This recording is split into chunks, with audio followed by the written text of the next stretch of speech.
시궁창에 버림받은 하늘에도 쓰러진 너를 일으켜 당당하게 영원한 투쟁 정치가를 통제여 통제 나의 동지 영원한 투쟁 너는 나의 동지 다시 서는 안에서 움켜쥔 뜨거운 불기여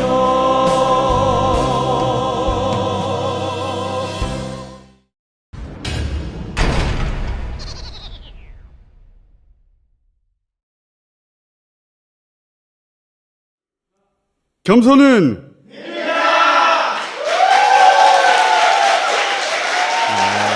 바스레이다 283회 시작하겠습니다. 자, 세 분을 다시 모시겠습니다. 자, 박수.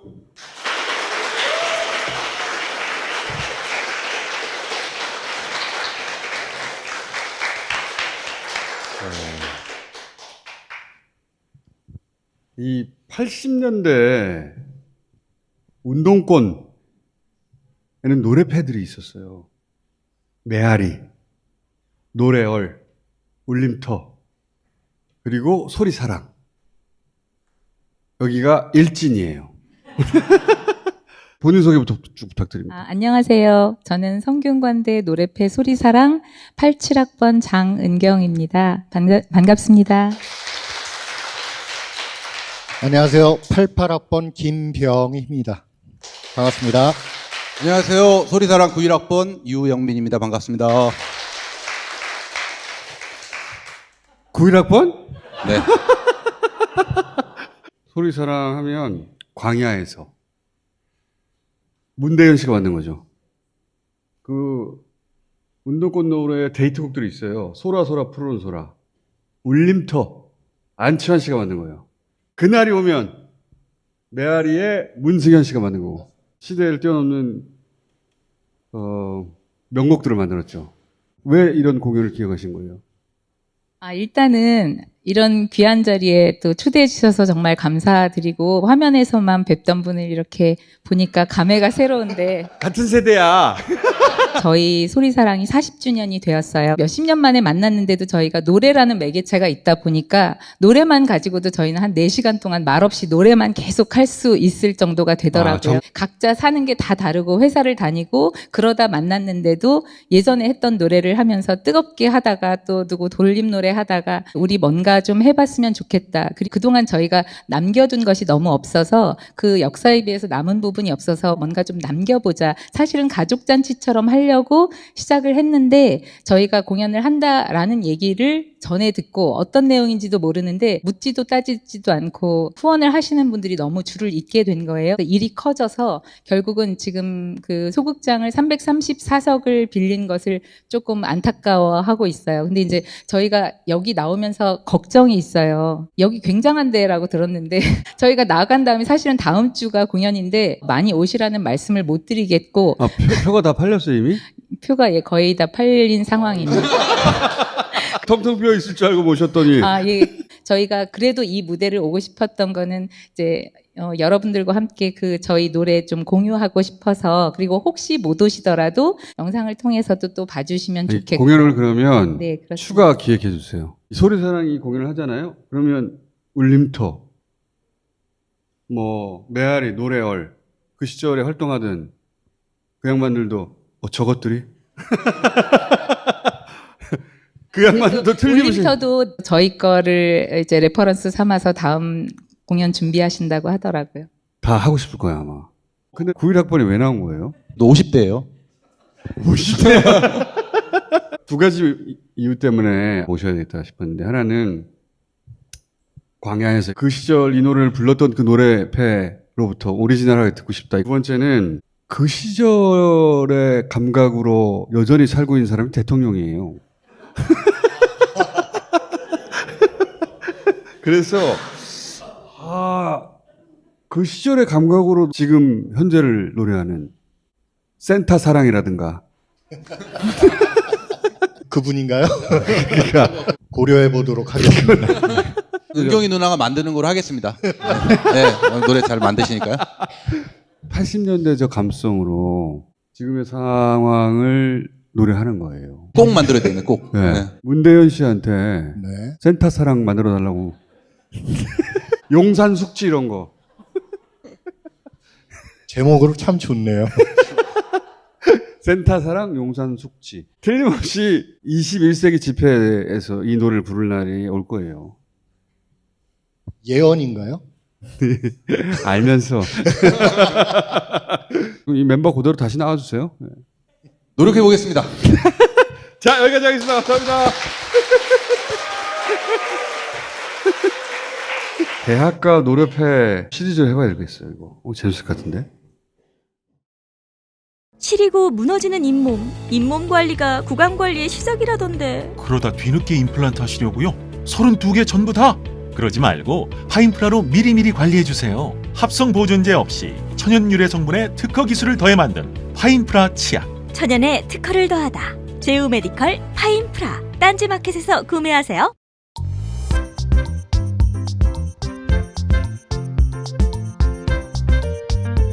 벌써 많은 분들이 효도 88로 효도하고 계십니다. 지금 딴지마켓에서 닥터키를 검색하세요. 자, 두 분을 모시겠습니다.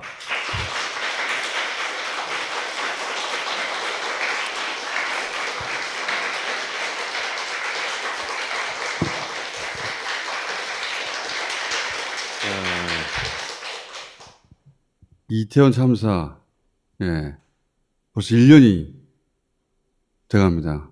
이번 국감에서 오세훈 시장이 자기는 유가족을 만나고 싶은데 유가족이 거부한다는 식으로 답변을 했거든요. 저희가 초기에 그 녹사평에서 예. 분향소를 설치하고 있을 때 서울시에서 추모 공간 때문에 저희가 많이 소통을 하고 있었습니다. 예, 초기에는. 예, 초기에. 왜냐하면 저희 녹사평 분향소 바로 옆에 보수단체가 끊임없이 저희를 괴롭혀서 그랬죠. 예, 저희서 좀 피하고 싶은 마음이 정말 컸었습니다. 도저히 있을 수가 없어가지고 예. 서울시에다가 추모 공간을 좀 마련해달라고 계속 요청을 했었어요. 우리를 글로 가겠다 그러면. 예, 예. 그런데 서울시에서 언론에다가 먼저 이야기를 하고 저희하고 이렇게 소통을 해서 이런 공간이 있는데 어떠냐라고 한 번도 그렇게 이야기를 한 적이 없습니다. 그러니까 유가족들과 협의해서 여기 가시면 어떠냐 이렇게 하는 게 아니라 네. 언론 플레이만 하고 유가족하고는 협의가 없었어요? 네네. 서울시에서 제공하겠다고 했던 건물들이 전부 다 이제 일반 개인 건물이었어요. 그 건물주조차도 내용을 모르고 있는 거예요. 이야.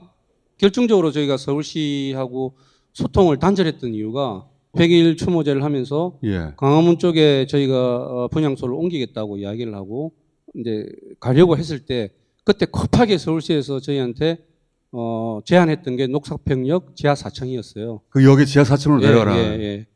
그래서 우리가 느꼈던 심정이 어떠냐면 우리가 보이지 말아야 된다라고 서울시에서 안 그렇게 보이게 생각하는구나. 만들고 싶은 거죠. 예. 그냥 숨어 있어라라고 하는 그런 느낌을 받았어요. 유가족들을 대하는 마음들이 정말 진정성이 1도 없다. 그래서 더 이상은 이야기를 하지 않겠다라고 소통을 끊었죠. 그리고 나서 지금 분향소 차렸잖아요. 앞으로 내야 할 돈이 한 1억 이상 되죠. 그 변상금이라고 하는 제도가요. 그러니까 이런 겁니다. 내가 민변의 네. TF 단장님이십니다. 민변의 임봉남 변호사입니다. 60일 변상금이 2,900만 원입니다. 그동안 260일이 있었기 때문에 200일 변상금을 계산해 보면은 그게 한 9천만 원에서 합계하면은 1억 2천이 나오는 거고요. 이미 2,900만 원을 서울시가 통보했고 그때 하도 욕을 먹으니까 그 다음 고지서를 통보를 못 하고 있었던 거거든요. 변상금은 깎을 방법이 없더라고요. 그러다 보니까 이번에 이제 2,800만 원 가량 거기다 연체료까지 해서 2,900만 원 가량을 납부를 했습니다. 그 유가족들이 2,900만 이미 납부했고 이걸 봐줄 리가 없죠. 오세훈 시장이. 근데 욕 먹을 것 같으니까 좀 조용해지면 이제 그 돈 내라고 하겠죠. 바로 나올 것 같습니다. 바로 나오죠. 예. 예. 유가족들이 계속 그 광장에 있는 이유 중에 하나는 진상규명 특별법을 통과시켜 달라는 거예요. 진상규명 특별법이 회칙에 올라탔고 행안위는 통과했지만 여기 이제 법사위에서 90일 동안 있어야 되거든요. 그리고 나가서 60일 내에 본회의에서 처리해야 되니까 이게 올해 말이죠. 12월 초부터 이제 예. 가능합니다. 본회의가. 12월에서 1월 사이에 이게 처리될 가능성이 대단히 높죠. 그러면 윤석열 대통령이 이걸 거부권을 행사하느냐 마냐만 남는 거예요. 왜 이 진상규명 특별법이 중요합니까? 진상규명이 되어야만 재발 방지를 할 수가 있습니다. 진상규명을 해서 그 원인을 확실하게 파악을 하고 책임자들에 대한 책임을 우리가 분명히 물어서 처벌을 받게 된다면 그 다음에 다시 그 자리에 오는 사람들은 자기 자신이 어떤 역할을 해야 될지, 어떻게 긴장을 하고 국민들한테 행동을 해야 될지를 분명히 인지를 하고 일을 할 것입니다. 그렇게 일이 되어야만 재발 방지를 할 수 있다고 생각하기 때문에 저희는 진상규명을 꼭 해야 된다고 그렇게. 매년 인원 통제를 하러 경찰을 보냈는데 그날은 안 보냈단 말이야. 이유가 있을 거 아니에요. 그 이유를 우리가 몰라요. 거기 경찰만 배치했으면 아무 일도 없었어요. 아직도 1년이 됐는데 책임자가 없잖아. 이상민 장관도 자기 잘못 아니래. 이 정권에 맡겨두면 진상규명이 안 된다고 봐야 되죠. 그래서 특별법을 만들려고 하는 거예요. 최근에 이제 수사 기록이 MBC나 뭐 경향신문 같은 데서 나와가지고요. 서울 경찰청장은 알고 있었어요. 대비 잘해야 돼 하고 회의를 2번이나 했었어요. 그래놓고 나서는 아무 조치를 안 한 겁니다. 지금 총수님 말씀대로 진짜 기동대, 이계중대만 있었어도 충분히 인파 통제가 가능하거든요. 매년 해왔던 거고 네. 우리나라 경찰은 그걸 너무 잘해요. 최근에 그 다큐멘터리 크러쉬에서도 그런 얘기 나왔다는데 인파 통제에 너무 잘하는 한국 경찰이 왜 이건 못했냐. 왜 안 했냐를 밝혀내야 되죠. 네? 그래서 저희가 초기부터 이런 의문에 대해서 정부에서 대답을 해달라고 끊임없이 요청을 했습니다. 그런데 아무런 답변을 못하고 있는 겁니다. 자, 그래서 이 진상규명 특별법이 본회의를 통과되고 대통령이 거부권을 행사하지 않는 그날까지 계속해서 이제 분향소 유지하면서 이 운동을 해 가실 건데, 그죠? 그런데 제가 걱정되는 것은 지난번에 나오셨을 때 그런 얘기 했었거든요. 금방 안 끝난다. 정부에서는 있기만을 기다릴 것이고 유가족들만 남아서 계속 장기전을 하게 될 텐데 그러면 생계는 어떻게 하고 비용은 어떻게 하냐. 그래서 그때 저희가 돈을 일부 모아드렸어요. 남아있는 거 이거 2,900만 원 이거 내셨죠, 그걸로? 예, 납부했습니다. 그러니까 저희가 모금 활동을 하지는 않습니다. 정말 순수하게 시민들이 이렇게 지원한 것밖에는 저희가 없습니다. 지난번에 모아드린 그거 아껴 쓰다가 이 벌금 내고 끝냈죠? 사실입니다. 총선 때까지 계속 공방이 이루어질 거야, 이게. 그러면 돈 1억 내라고 할 거야. 틀림없이. 6개월까지 추가하면은요, 1억이 아니라 1억 5천이 될 수도 있습니다, 지금. 그때도 모금하는 게 어렵다 그랬었잖아요. 지금은 가능합니까? 우리나라에는 기부금법 모집법이 있어가지고 행정 절차를 다 거쳐야 됩니다. 네. 그러다 보니까 시민추모위원이라고 해서 저도 가입을 했는데 뭐 액수가 정해져 있지 않아요. 10,000원 이상. 이거는 이제 모금이 아니고. 아, 형식을? 예. 나는 위원이 될 거기 때문에. 예. 내가 주최자가 되는 거니까요. 말하자면 회비라고 되면 되겠죠. 회비? 네. 추진위원을 모집하고 하는 이유는 일주기 추모제 대회를 하면서 저희는 우리 시민들이 이 대회를 열어주기를 바라기 때문에 사실은 시청 앞에 광장에 분향소를 설치할 때 그때 우리 시민들의 힘을 받거든요. 이번에 이 추모대회도 우리 시민들의 힘으로 열어주기를 저는 당부드리고 싶습니다. 자, 근데 기부금법 때문에 그냥 계좌에 넣는 게 아니라 회원이 된다? 라고 하며 10,000원을 입금하면 된다. 10,000원 이상입니다. 저는 참고로 102,900원을 냈습니다. 12구입니다. 두 가지가 동시에 의미를 담고 있는 거죠. 시민 추모위원이 되면서 회비를 10,000원이 내는 거예요. 회비를. 그러면 일주기 자발적으로. 행사의 주인이 되셔가지고 이분들이 바로 행사를 주최한 사람들입니다 하는 의미가 될 겁니다. 그거 가지고 틀림없이 서울시가 통보할 1억이 넘는 이 비용도 감당하며 특별법이 만들어지고 대통령이 거부권을 행사하지 못하도록 하는 압력이 되도록 하려고 하는 거예요. 왜냐하면 현 정부하에서는 이게 절대 안 밝혀질 거거든요. 지금 그 다큐 하나 만들어졌는데 국내에서 상영이 안 되잖아. 말이 돼? 크러쉬라고 이태원 참사에 관한 다큐를 만들었어요. 파라마운트사. 파라마운트사 나라인데 못 봐요, 국내에서. VPN으로 볼 수 있다는 소문이 있습니다. VPN이 뭔지는 뭐 아마 검색해 보시면 되는데 총선이 직전이기 때문에 총선 눈치 볼 거 아니에요. 그 법안에 거부권 행사하는 게 대단히 부담스러울 수 있는 찬스이기도 하거든요. 그래서 추진위원이 되어주시고 형편 낳는 대로 회비도 내주시면 거기까지 갈 수 있다. 예. 저희가 열심히 싸울 수 있는 힘이 좀 되어 주십시오. 자, 오늘 여기까지 하겠습니다. 감사합니다.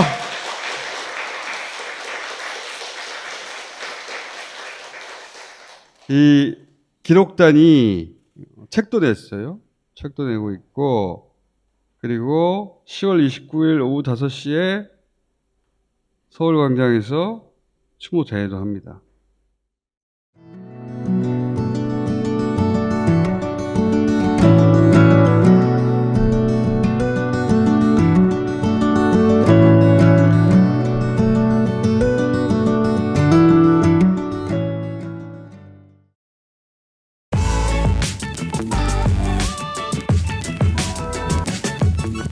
어쨌든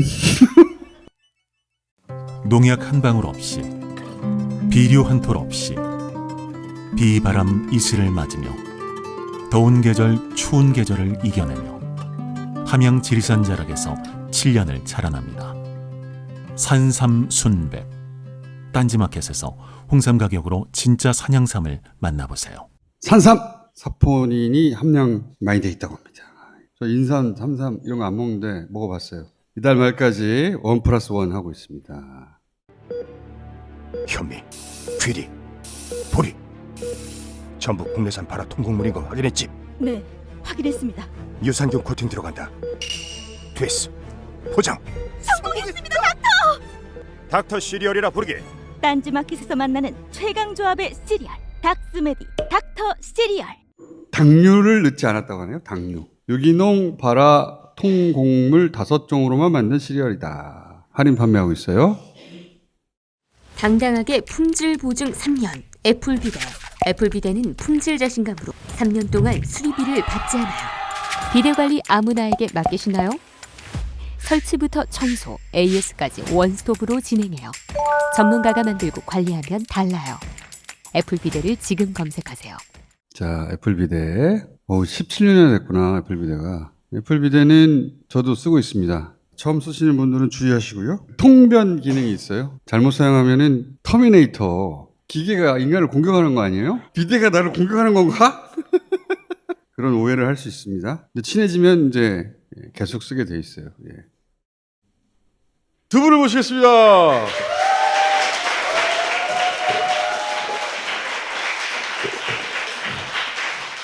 안녕하세요. 자, 비싼 게 비싼 게 정확하다. 어쩌라고? 또 학번 물어봐 주세요. 의원님 학번이 앞자리가 7자예요. 놀랬죠? 7, 8학번입니다. 지금 이 얼굴이 자기 얼굴이 아니에요. 손을 아주 많이 댔습니다. 김건희 씨하고 굉장히 그 친근감이 들겠어요. 아마 그 원장이 같은 원장일 겁니다. 원장이요? 원장. 자, 개요는 이러하고 전 세계 유일의 구독 여론조사, 그리고 완전히 독립적인 대한민국에서 가장 비싼 여론조사. 비싸게!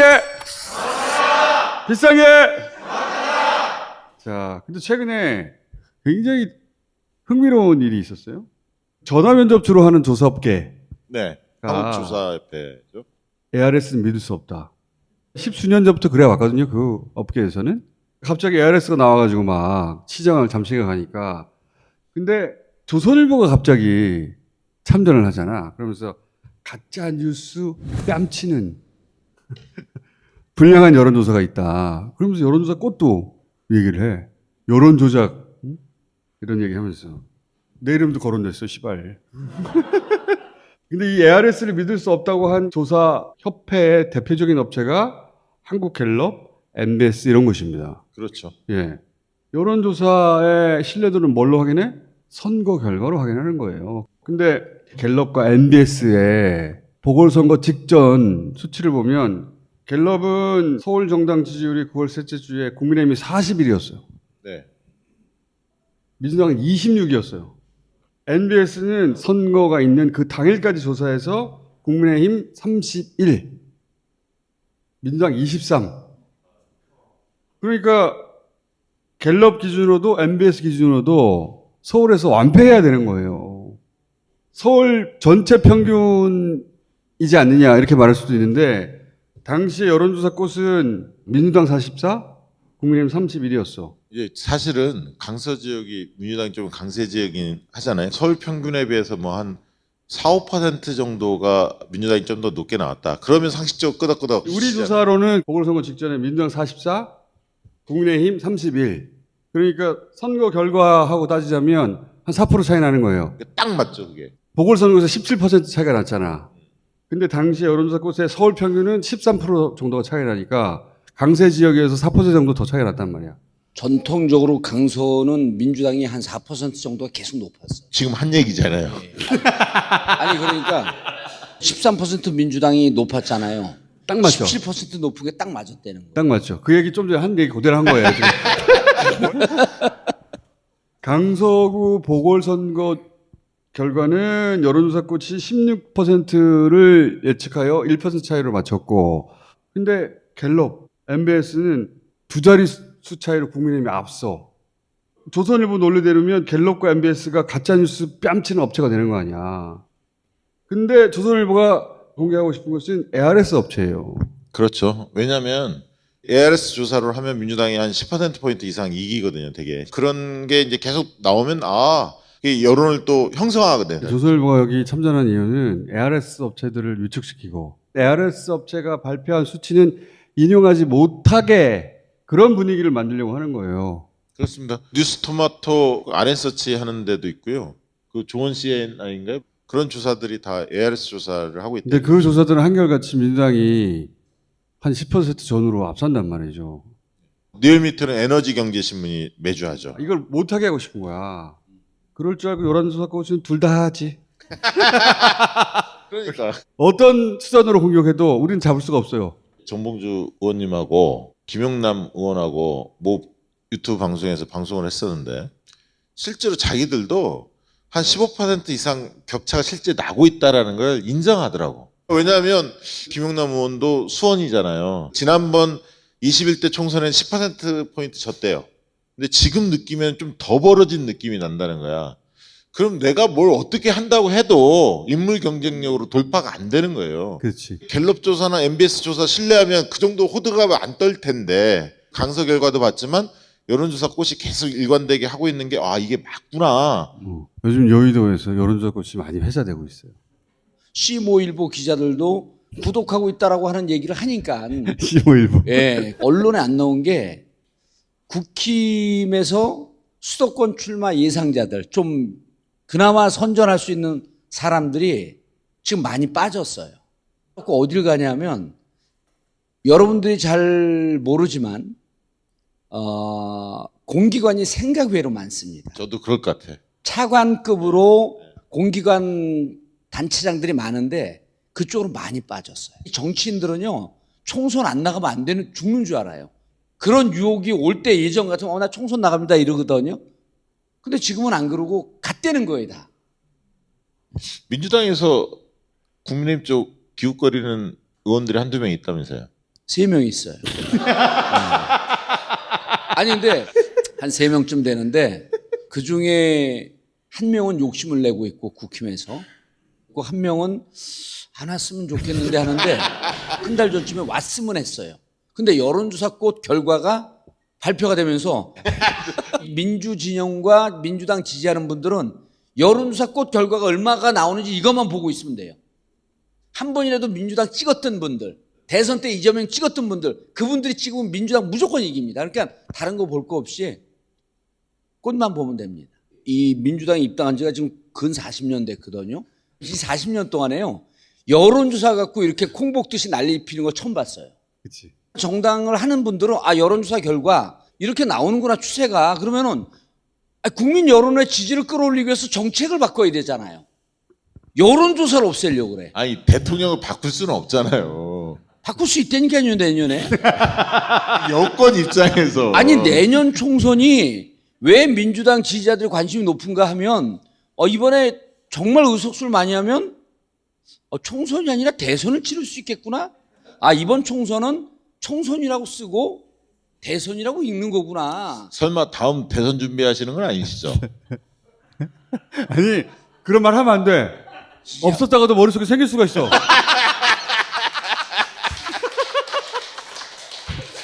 나를 가장 정확하게 읽고 있는 표정이야.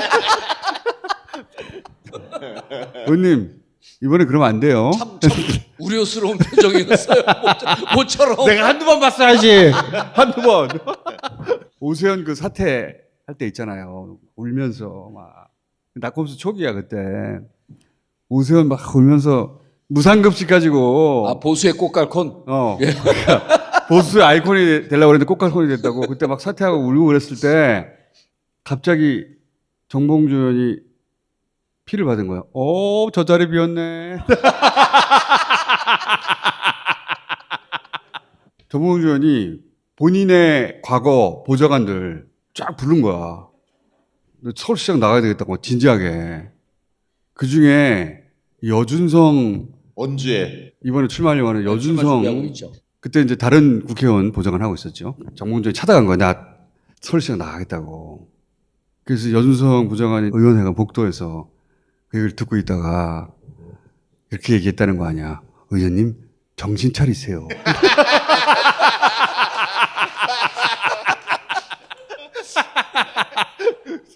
우리 봉도사는 반성이 빨라요. 응? 그 순간 정신을 팍 차렸어요. 엄청나게 빠른 속도로 포기했다. 의원님 그 얘기 듣고 정신 차렸잖아.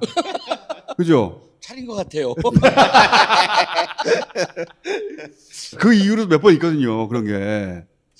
대선 얘기 함부로 하면 안 돼요. 자, 정당 지지율은 계속 벌어지고 있어요. 예. 우리뿐만 아니라 다른 주사에도 한동안 계속 그럴 겁니다. 그리고 대통령 지지율도 계속 떨어지고 있어요. 미스토마토 20%로 떨어졌더라고요. 20%대가 2주 연속 기록을 했어요. 이준석 신당이 만들어지면 더 떨어질 겁니다. 자, 그건 저희가 다음에 한번 조사해 보겠고. 자, 어느 정당이 승리하는 것이 바람직하다고 생각하느냐. 이것도 더 벌어지고 있어요. 전화면접은 16, ARS는 22% 벌어지고 있고. 물론 앞으로 또 출렁일 거예요. 근데 지금은 추세가 그러하다. 그리고 이준석 대표가 윤석열 오류를 인정하라. 맞는 말이다. 안철수가 이준석 꺼져. 반대한다. 분위기가 이런 거예요. 저희 국민의힘 지지층 보시면 반대한다는 여론이 39.6이죠. 40% 육박합니다.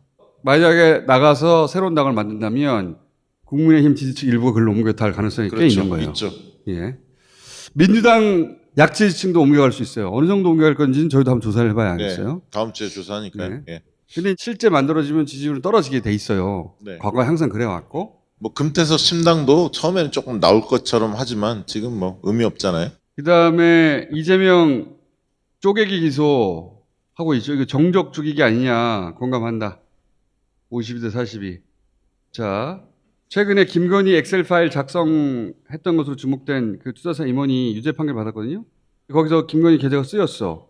김건희 역시 주가 조작에 가담한 것이라고 볼 수 있다. 67. 아니다. 21. 사람들이 이거는 주가 조작한 거라고 받아들이고 있어요. 그렇죠. 이 문제는 이제 무척 뜨거운 감자가 될 텐데 이게 이제 패스트 트랙에 올려갖고 쌍특검 시작된 시점이 12월 27일서부터 시작이 돼요. 쌍특검이 시작되면 특히 김건희 주가 조작 부분에 대해서는 거부권을 행사할 거냐. 그러니까 총선 때 이게 제일 큰 이슈가 될 가능성이 높습니다. 딱 그때 시점이죠. 딱 그 시점에 걸려 있어요. 저기 국민의힘 지지층도 한번 보여주시죠. 국민의힘 지지층 내에서도 28%는 네. 했다고 보는 거거든. 자, 요게 이제 여의도에서 다들 관심을 가지는 저희 조사입니다. 저희만 합니다. 앞으로 6개월 동안 주구장창 할 텐데 매주 두 지역씩 하는데 하나는 경선이 관심사인 곳, 또 한 곳은 본선이 관심사인 곳. 첫 번째는 어디냐? 화성을입니다. 경기 화성을. 동탄 신도시. 여기는 민주당 지지세가 압도적이에요. 대통령 지지율 24%밖에 안 나오는 곳이에요. 민주당 후보가 당선되는 곳이에요. 예. 그렇죠. 지난 총선에서는 이현우 의원이 30%로 압도적으로 당선된 격차가. 그러니까 예선이 본선이에요. 다음 총선에 누구 뽑을 거냐는 거는 더 차이가 나. 19대 47이야. 그럼 민주당 후보가 누구냐가 중요한 거예요. 지금 거론되는 분들하고 현역하고 다 집어넣어봤어요. 그랬더니 지금 양강 체제예요. 이원욱 현역 의원, 그리고 진석범, 이재명 특보. 근데 현역 의원을 진석범 특보가 이긴다. 현재 기준 여론조사로는. 특히 민주당 지지층 내에서는 한 3배 차이 납니다. 38대 13. 격차가 굉장히 큰 편이라고. 큰 편이죠.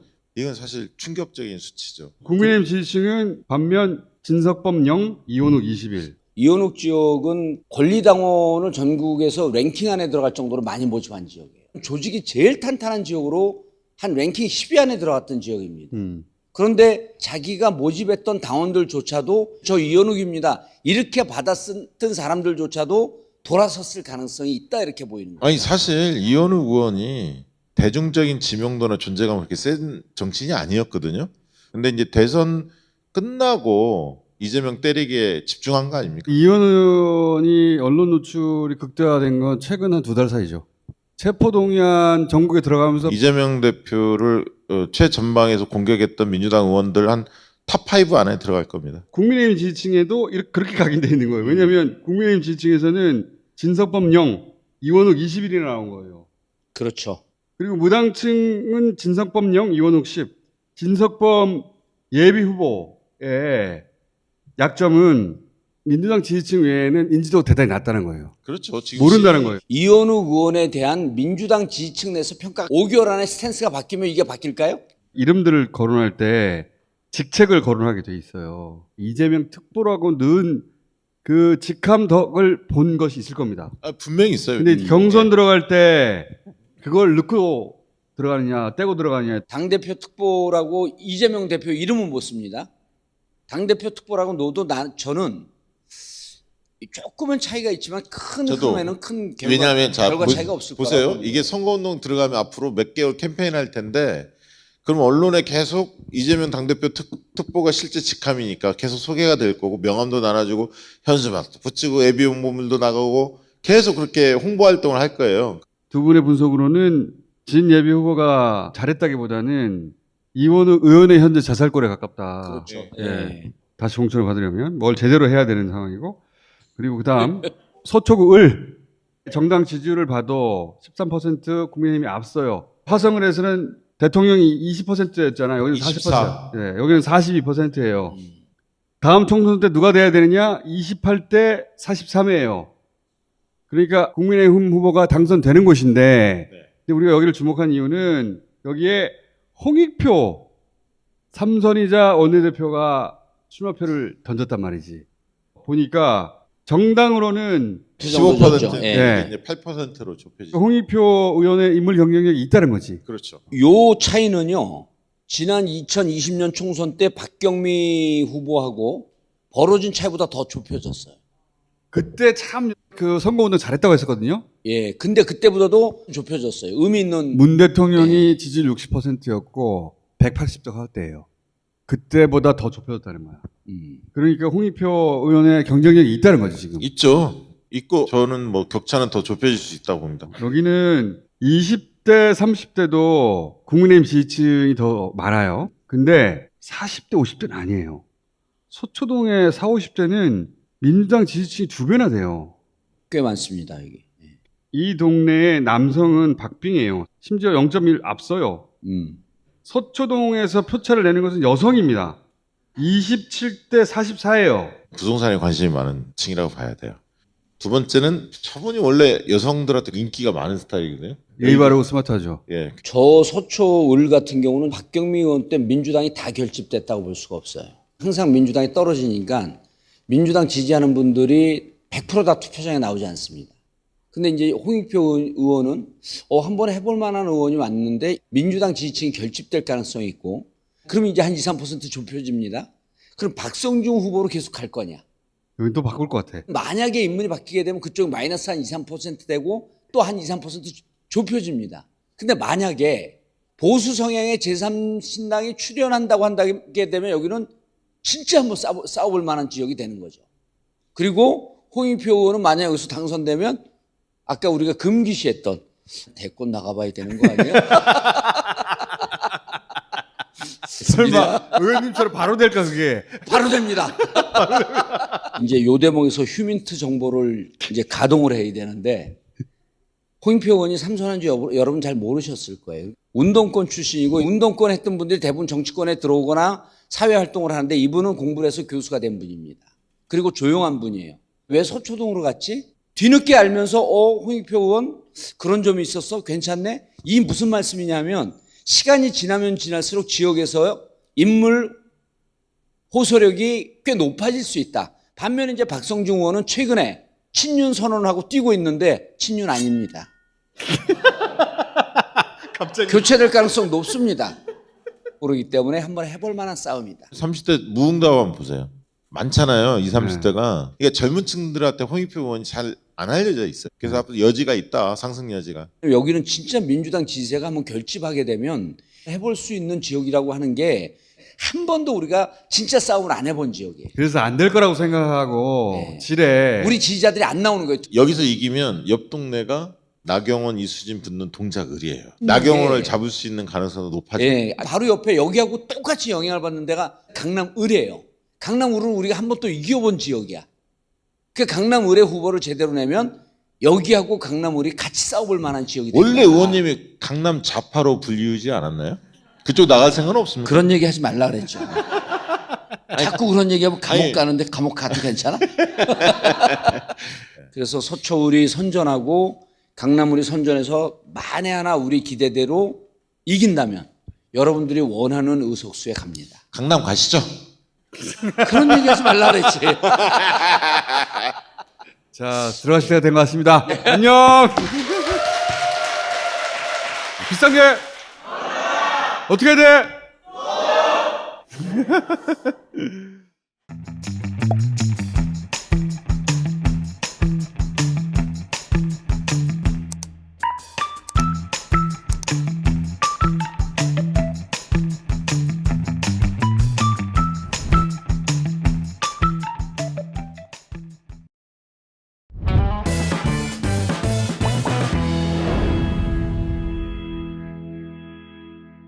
아, 진보는 도착했을 때 사야 돼요.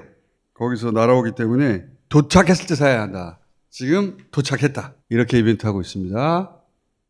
관절 건강 근본부터 챙길 수 있는 방법을 아시나요? 식약처에서 기능성을 인정한 관절 건강 기능식품 현관보가 그곳인데요. JW 중의제약 건강기능식품으로 엄선된 주원료인 MSM과 NAG, 젖산 칼슘으로 건강한 관절, 연골, 뼈 모두를 생각하는 활기찬 인생의 첫걸음 현관보. 세 분을 모시겠습니다.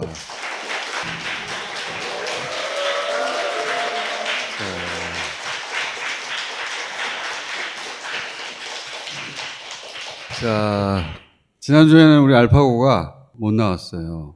또 오늘 세미가 안 나왔네? 같이 나와야 싸우는데. 잘 됐어요. 잘 됐어요. 샬롬. 자, 우선 푸틴 심장마비 왔어 안 왔어요? 그거는 페이크예요. 아, 그래요? 네, 그런 뉴스가 나온 텔레그램 채널은 이미 그런 류의 페이크를 엄청 많이 퍼뜨렸기 때문에 예전에 믿을 수가 없어요. 그러니까 똑같은 사람이 있다. 푸틴이 만약에 아프면 이 사람이 대신 모든 역할을 하고 그러니까 대역이다. 네, 그런 것 중에 하나예요? 그 중에 하나예요. 푸틴 뭐 심장마비 그 심정지 상태로 발견돼 다 가짜 뉴스예요? 다 가짜 뉴스예요. 음모론을 좋아하는 사람들은 예를 들어서 푸틴이 어떤 날 소치에 일정이 있었고 그 다음에 뭐 6시간 이후에 모스크바에 일정이 있었다. 그 도시에서 그 모스크바까지 도저히 아무리 비행기를 날아가도 6시간이 갈 수 없는 거리다. 아, 왜 러시아에는 그런 뉴스가 많은 거예요? 그렇게 믿고 싶어요. 그렇게 믿고 싶죠. 네. 자, 그다음에 알파고가 올 초에도 이스라엘 다녀왔죠. 네. 1월. 우리나라 제자들은 안 가거든요. 그런 일이 있을 때 알파고한테 대신 가달라 그래요. 외국인 노동자이니까. 외국인 노동자입니다. 우리 언론이 잘 안 다루는 얘기 좀 해보고 싶은데 이 갈등을 종교 전쟁이라고 바라보는데 이건 종교 전쟁이 아니에요. 이스라엘 군대에도 이슬람을 믿는 사람들이 많이 있죠. 네. 이스라엘 인구는 900만 명 넘어요. 그 안에는 200만 명 넘게는 아랍 무슬림이에요. 그분들 하나 공익으로 아니고 일반 군인으로 나오겠습니다 하면 그럼 군인을 데리고 가요. 그리고 이스라엘에 있는 국회에 가시면 거기 또 이슬람 사원 있어요 안에. 국회의원도 있어. 예, 8명 정도 아랍 국회의원이 있거든요. 군대 안에는 무슬림 신자 군인들이 있습니다. 근데 이분들의 대다수가 팔레스타인 사람들을 자신과 다르게 생각해요. 왜냐하면 팔레스타인 사람들은 자기 땅을 떠났다. 끝까지 자기네 땅을 지켰으면 같이 하나의 나라로 살 수가 있었는데 떠났다. 주변에 있는 아랍 국가들의 말을 믿었다. 최근에 와서 동질감은 아랍 사람들이 늘고 있어요. 늘고 지금 있어요? 이스라엘 정부가 골치 아픈 거예요. 예전엔 안 그렇는데 최근에 와서 그 숫자가 늘고 있어요. 팔레스타인 사람들은 땅을 빼앗긴 사람들인 거예요. 떠날 때는 이틀이나 3일 있다가 돌아올 줄 알고 떠났어요. 이 지역이 위험하니까. 너 여기서 안 나가면 내가 너를 죽일 거야라고 해서 협박을 해서 쫓아내는 경우들도 그러니까 있어요. 도망간 거란 말이에요. 네. 그걸 상징하는 게 뭐냐면 열쇠예요, 열쇠. 왜 6.25 때 서울에서 그 부산으로 피난간 사람들이 돌아갈 거라고 생각하고 떠난 거 아니에요. 열쇠를 가지고 떠났어요. 돌아갈 거라고 생각하고. 그래서 가자 지구에 들어가면 엄청 큰 열쇠가 있어요. 그게 상징이에요. 돌아간다고. 근데 자기 땅을 뺏긴 사람들이 아닌 사람도 있잖아요. 영토 분쟁이라는 게 이 이스라엘 군대에 들어가 있는 아랍 사람들한테는 팔레스타인 사람들이 자기하고 좀 신세가 다른 사람들인 거예요. 종교 전쟁이면 같은 종교니까 같은 편이 돼야 되잖아요. 예루살렘 성정산에 있는 알락사 사원이 있거든요. 이거는 불법 부동산이에요. 재개발해야 돼요. 유태인 사람들의 급진 세력이 왜 아직도 이 알락사 사원을 여기서 냅두고 있느냐. 아라파트 기억나세요? 아라파트? PLO 의장 아라파트 돌아왔어요. 아라파트가 클린턴 대통령 때 93년 때 네, 이스라엘 라빈 총리하고 평화협정 맺느라고 돌아왔단 말이야. 그때 클린턴 대통령이 팔레스타인만의 나라를 세워주겠다. 그 약속을 했어. 근데 PLO 의장이 죽어요. 이스라엘의 총리가 암살당했어요. 그걸 반대하는 이스라엘 쪽의 근본주의자들이 라빈 총리를 일단 암살하고 죽였어요. 그리고 나서 PLO 의장 이 사람도 암살했다고 말도 해. 그냥 죽었다고도 말을 하고. 나이가 너무 많아서 제가 죽을 때가 됐다고 생각해. 개인적으로. 어쨌든 그걸 주도하는 사람들이 죽어버렸어요. 그 PLO를 잇는 자치정부가 친이스라엘이에요. 웨스트뱅크는 친이스라엘 정부가 들어선 거야. 근데 얘네들이 부패했어. 하마스는 선거를 통해서 등장했어요. 서한 지구에 통치하는 그 정당하고 하마스가 선거에서 붙은 거예요. 원래 하마스가 별로 인기가 없었는데 극단적이었어. 걔네가 이겼어. 선거에서. 사실은 정상적으로 집권한 세력이에요. 2005년인가? 2005년대 이겨서 2년간 내전을 벌였어요. 둘이. 하마스가 자기들 합법적으로 선출된 정부라고 주장하는데 맞지? 선거를 통해서 이겼으니까. 근데 이스라엘 정부는 인정을 안 해요. 서한 지구는 자기들하고 대화가 통하니까 자치정부라고 인정하고 가자 지구는 탄압하고 가자 지구는 거기 들어간 아랍 사람들은 밖으로 못 나와요. 나오려면은 뭐 국제기구하고 같이 나온다든가 아니면 그 라파를 통해서 이집트에 갔다가 이집트에서 요르단에 갔다가 요르단에서 다시 서한 지구에 그러니까 들어가요. 자기들이 사는 동네에서 자기들 마음대로 못 나온다고. 감옥이 맞지. 서한 지구는 이스라엘 정부라고 상대적으로 잘 지내고 이스라엘 정책은 자 봐봐 이쪽은 말 잘 들으니까 살기 편하잖아. 가자 지구 니네들도 저렇게 해야 돼. 근데 여기서 내가 질문인데 최근에 서한 지구도 그 이스라엘 군이 쳐들어가지고 예. 거기 사람들을 죽이고 있잖아. 2주 안에는 79명 죽었어요. 그러니까 이 디바이드 앤 룰 이렇게 말 잘 들어야 된다. 유화책을 쓰는 대상인 이 지역에 왜 쳐들어가 사람을 죽이냐고. 왜냐면 그 선거 결과를 보시면 하마스는 이 가자 지구를 다 동체로 먹었고 소안 지구에서도 지역구 몇 개를 먹었어요. 그래서 소안 지구에서도 하마스의 지지 구역들이 있어요. 아하. 거기에다가 이제 작전을 한 거예요. 서한 지구의 고 지역들은 내버려 뒀었는데 그동안은 거기도 이제 쳐들어간 거예요? 그 소안 지구에 있는 경찰들이 살짝 도와주기도 해요. 이스라엘 군이 거기서 군사 작전을 좀 잘하게끔. 팔레스타인인들로 구성됐지만 친이스라엘 정당이지. 근데 그 사람들이 이스라엘 경찰을 도와주기도 한다고? 하마스 측에 있는 언론사들 보시면 기사 그렇게 나와요. 지금 이스라엘이 거기서 그렇게 변하게 작전을 하는 이유는 파타 경찰들이 이스라엘 군인에다가 협조하고 있어요. 그러면 그 가자 지구에 있는 그리스 정교회. 기독교잖아. 굉장히 오래된 거죠. 네, 1600년 됐어요. 이슬람 모스크 말고 그리스 정교회 교회를 1600년 된 걸 이번에 폭파시켰잖아요. 왜 그런 거야?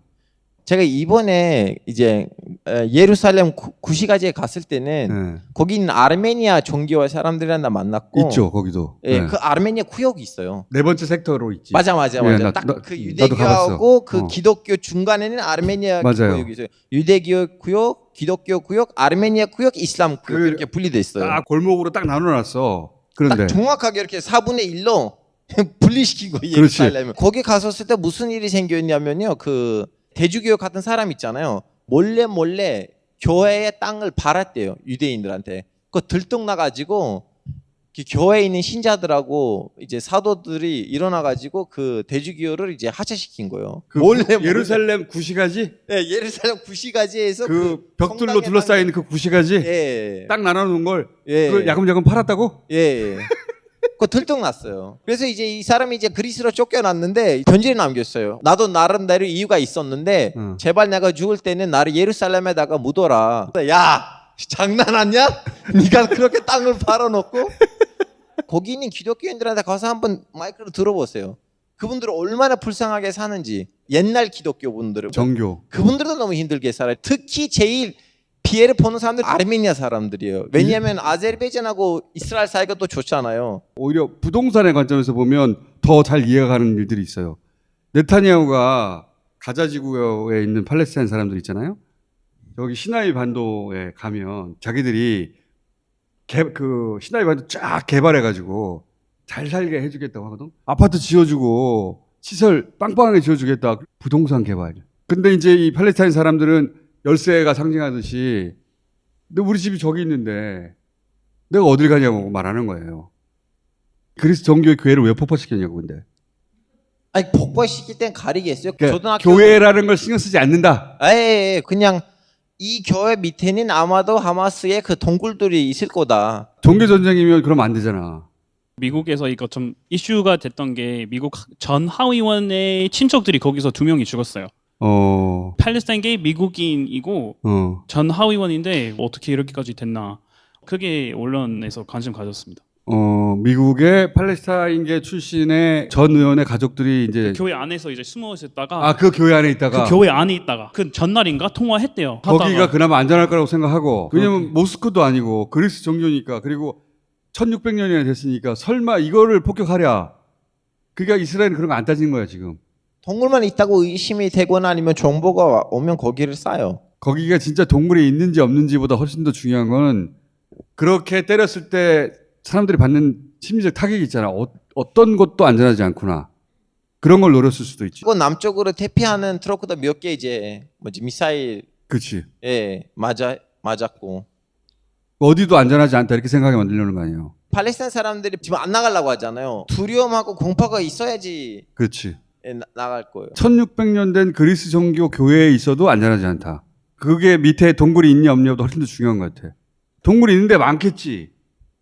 근데 굳이 거기를 때린 것은 사람도 많이 죽고 거기가 안전하다고 생각할 거란 말이지. 저한테 지금 텔레그램들이 있거든요. 자꾸 영상들이 와요. 어제만 400명이 죽었어요. 어제만. 5분, 3분 사이에는 비행기들이 가서 한번 공습하고 오고 대포들이 있거든요. 대포들이 이렇게 몇 분씩으로 이렇게 발사를 하고 그러다 보니까 사람이 이때까지 5,000명 넘게 죽었죠. 자, 하마스는 자기들이 공격하면 이스라엘이 그런 정도로 보복할 거라는 걸 당연히 알잖아요. 이때까지 그래왔거든. 이스라엘 사람 한 사람 죽으면 팔레스타인 사람 20명 죽어야 돼. 이때까지 그래왔기 때문에 자기들이 담 넘어갔거든요. 담을 불도저로 밀고 이스라엘 쪽에서 상상을 못했지. 밀고 가가지고 사람 몇백 명 죽었단 말이야. 모토바이크에다가 날개를 달아가지고 그런 이상한 작전들도 했대요. 그러면 적어도 자기들은 10,000명 이상 죽을 걸 알았잖아. 군사적으로 이길 수 없다는 건 명백히 알았잖아요, 하마스가. 근데 왜 이걸 했냐 이거지. 노리는 바가 뭐야, 하마스에. 그것을 알고 있는데 이때까지 그 누구도 하지 못했던 일이 있어요. 200명 넘게 인질을 이제 납치한 거예요. 그렇지. 사실은 이건 반인도적인 거고 정당화시키고 싶지는 않는데요. 근데 그것 때문에 지금 지상군 투입이 안 되고 있잖아요. 안 되고 있지. 예. 그리고 그것 때문에 지상군 도입 없이 마무리시킬 수 있는 그것도 지금 테이블에 있어요. 그러니까 하마스의 계획은 네. 이스라엘과 협상을 하는 관계를 맺고 싶었던 건가? 일단 그건 첫째예요. 왜냐하면 예전에는 암암리의 대화가 있었죠. 근데 이제 트럼프하고 나타냐후의 대중동 프로젝트가 있었거든요. 팔레스타인은 원래 땅의 30%는 이스라엘이 먹고 이스라엘은 남쪽에 사막이 있어요. 누구도 안 사는데 그 필요 없는 땅에서는 팔레스타인한테 주고 팔레스타인을 남아공 안에 있는 레소토처럼 봉쇄하는 식으로 그런 식으로 가자고 했었는데 그때 사람들이 다 벌떡 일어났고 요르단도 니네들 이런 거 하면 우리는 94년에 했었던 병화협정 다시 생각하겠다고 하고 그때부터는 하마스 사람들 보기에는 잘못하면 우리가 사막으로 쫓겨나갈 수도 있겠다. 네. 하마스 입장에서. 그래서 이분들 입장에서는 뭘이라도 해야 돼요. 이 협상 테이블에다가 그 사람들을 앉게끔 만들어야 돼요. 그리고 또 최근에 와서 사우디가 이제 마지막 희망 사우디도 이스라엘하고 수교 맺으려고 하니까 이슬람 원리주의의 끝판왕인데 사우디마저 이스라엘이랑 수교하려고 한다? 그러면 이분들한테 마지막 빛이 들어오는 그 조그마한 구멍도 없어지는 거예요. 인질한테 굉장히 잘해주고 있다는 이야기는 인질을 풀어줄 거를 전제하고 있는 거거든요. 인질들이 그 기자회견했어요. 2명 할머니가. 인질한테 특별히 잘해주는 이유는 인질을 풀어줄 거라고 생각하고 인질을 협상 수단으로 삼으려고 하는 거잖아요. 그럼 인질 3명당 의사 1명으로 데리고 왔대요. 그러니까 이걸 이미 다 작전을 짜고 했던 거죠. 그래서 이스라엘을 협상 테이블에 앉히고 왜냐면 가만히 있으면 어차피 죽으니까. 근데 200명이나 데리고 있기 때문에 이스라엘도 지금 함부로 못 들어가는 거 아니에요? 미국이 말리고 있어요. 이때까지는 5천 명이 죽었는데 들어가면 2만 명이 죽을 거 아니에요. 헤즈볼라는 들어올 거예요. 헤즈볼라 들어온다면 이란이 이번 계기로 이것도 한국 언론 안 나왔는데 그 하마스가 그 작전을 하고 이틀 이후에는 테헤란에서 고위급 이란 장군이 암살당했어요. 누가 죽였겠어요? 이스라엘 쪽에서 이란 니네 끼어들지 말라고 장군을 죽여버렸어. 이란에 있는 군인들이 죽었어 어쩔 수 없어 이렇게 하고 넘어갈 것 같아요. 지상전 벌어지고 그러면 미국이 바이든 내년 선거인데 이제 망한다 이렇게 생각하니까 계속 말리고 있는 거잖아요 지금. 그렇게 하는 이유 중에 또 하나가 미국인들의 인식도 변했잖아요. 미국인들이 하마스하고 그 뭐 팔레스타인하고 이스라엘 전쟁에서 누구 편 들어줘야 되냐. 제일 많이 나왔던 답은 양쪽의 편 들어주지 말자. 그러니까 이게 50%가 넘어. 저도 너무 놀랐어요 이거 보고. 그리고 67년 전쟁 때는 미국이 중립을 지키려고 했었잖아요. 이스라엘 앞바다에 있었던 미국 항모를 이스라엘 애들이 가서 때렸어요. 이거는 팔레스타인 애들이 했다는 걸로 꾸밀려고 하다가 들통났는데 그것이 아직도 이 미국의 이스라엘 문제를 담당하는 사람들 머릿속엔 하나의 드라마예요.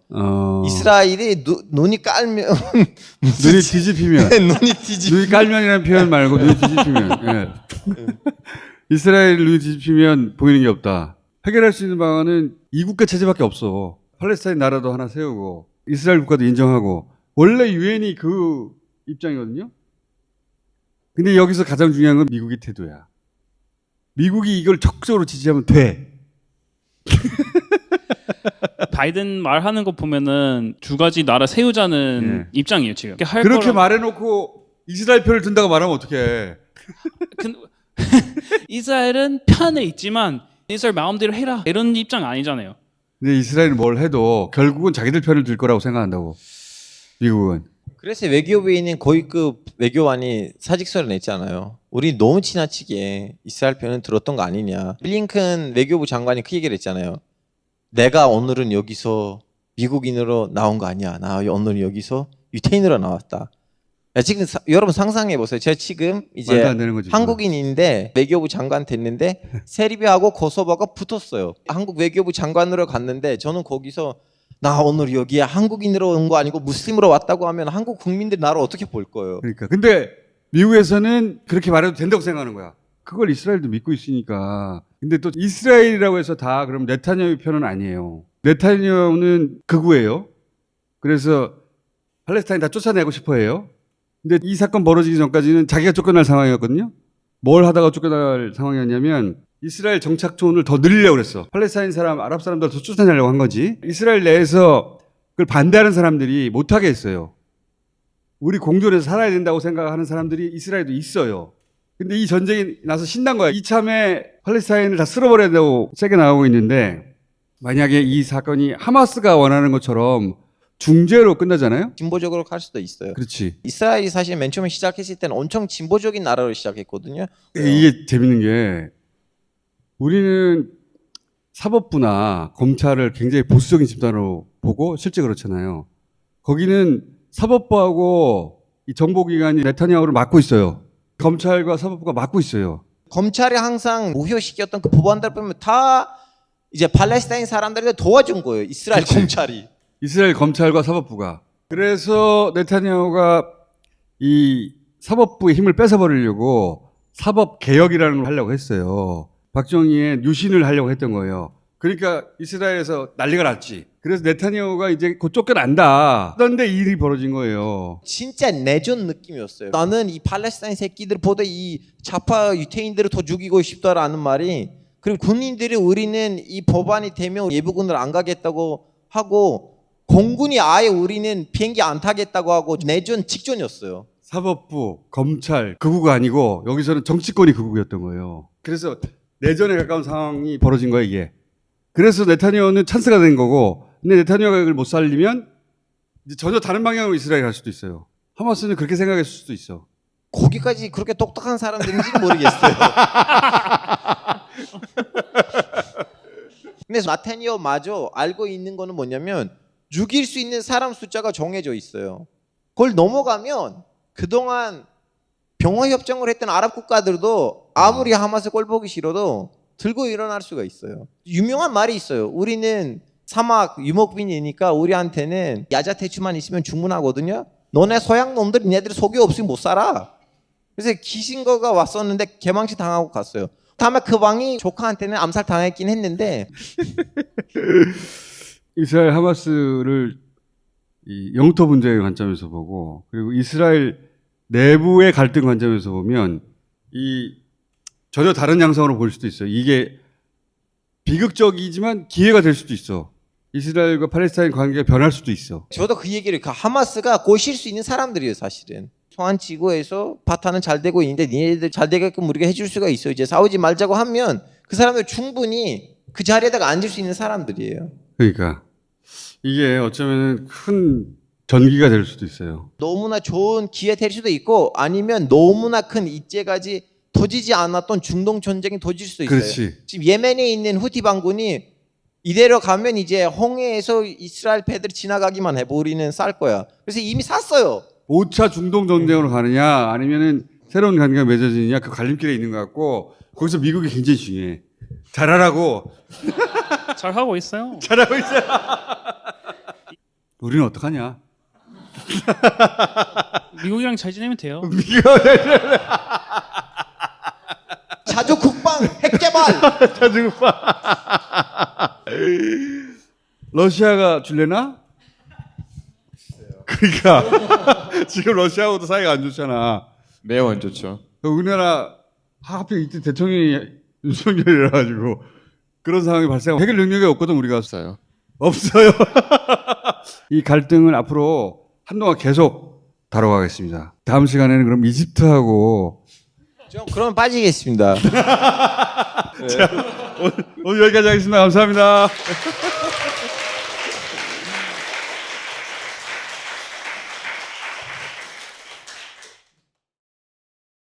이보시오.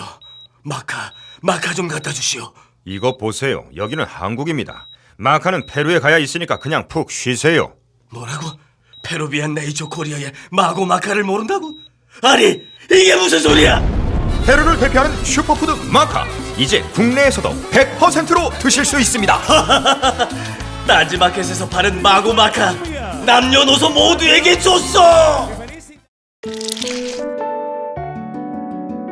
아무거나 짜놓는다면 좋은 집이 될 수 없습니다. 유기농 양배추를, 비타민 가득 여주를, 붉게 연근 레드비트를 청정 제주가 키운 농산물로 맛있게 만들었습니다. 제주 네이처의 다양한 즙과 진액, 젤리 스틱을 딴지마켓에서 만나세요.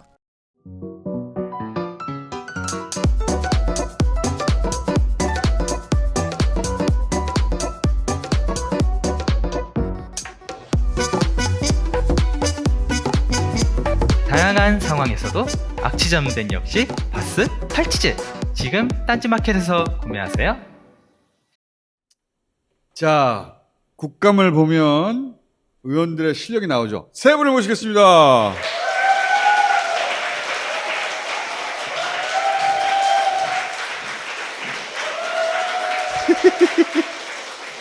자, 바로 본론으로 들어가 보겠습니다. 요즘 국감에서 눈에 계속 띄는 분들입니다. 자, 먼저 박봉계 의원님.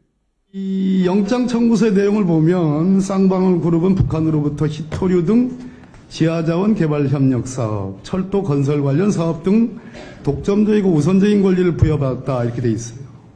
북한으로부터 보장받는 이런 사업이 경기도지사가 처분 권한이 있는 사업입니까?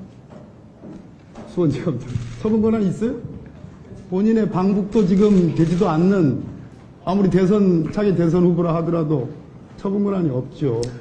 그리고 쌍방울이 북남 경제협력 사업을 체결하는데 그 북남 경제협력 사업은 스마트팜 사업이 아니고 히토류 등의 광물 사업입니다. 이것은 경기도하고 무관합니다.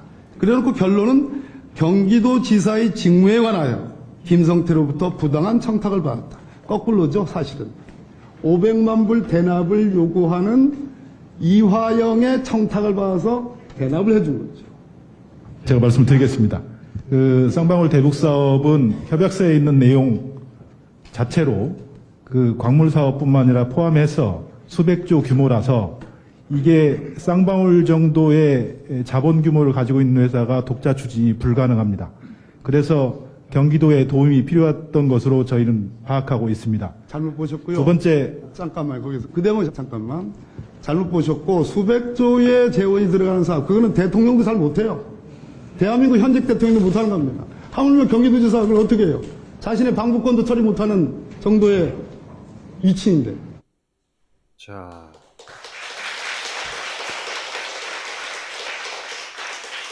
이 대북 송금과 관련된 이 국감 질의 중에 제일 스마트한 것 같아요, 이게. 저거 하나만? 대북 송금권 사람들이 잘 몰라요. 뭐가 어떻게 됐다는 건지. 근데 그 수백조를 경기도지사가 할 수 있어? 못 하잖아요. 그 신봉수 검사장이 지금 수백조 원이 들어가니까 이재명 경기도지사가 뭐 어쩌고 블라블라 하는 거 아니겠어요? 근데 우리나라 예산이 600조가 넘어가는데 그러니까 수백조 원이 들어가는 사업에 아무런 영향력을 미칠 수가 없어요. 그런데 영향력과 권한이 없는 경기도지사에게 방북권으로 김성태 쌍방울 회장이 청탁을 했다라는 거는 넌센스 중에 완전 넌센스. 말이 안 되는 거예요. 그러니까 답을 제대로 못 하는 거예요. 제3자 뇌물죄가 부정한 청탁이 있어야 되거든요. 쌍방울 회장이 이재명 지사한테 부정한 청탁을 했다는 거야. 방북시켜 줄 테니까. 제3자 뇌물죄를 갖다 붙였는데 제3자 뇌물죄를 갖다 붙이려면 그러면 예전에 최순실하고 박근혜 관계처럼 이재명과 김정은의 관계가 그렇단 말이냐? 최순실 박근혜 국정농단 할 때 보면 돈을 준 쪽은 삼성이잖아요.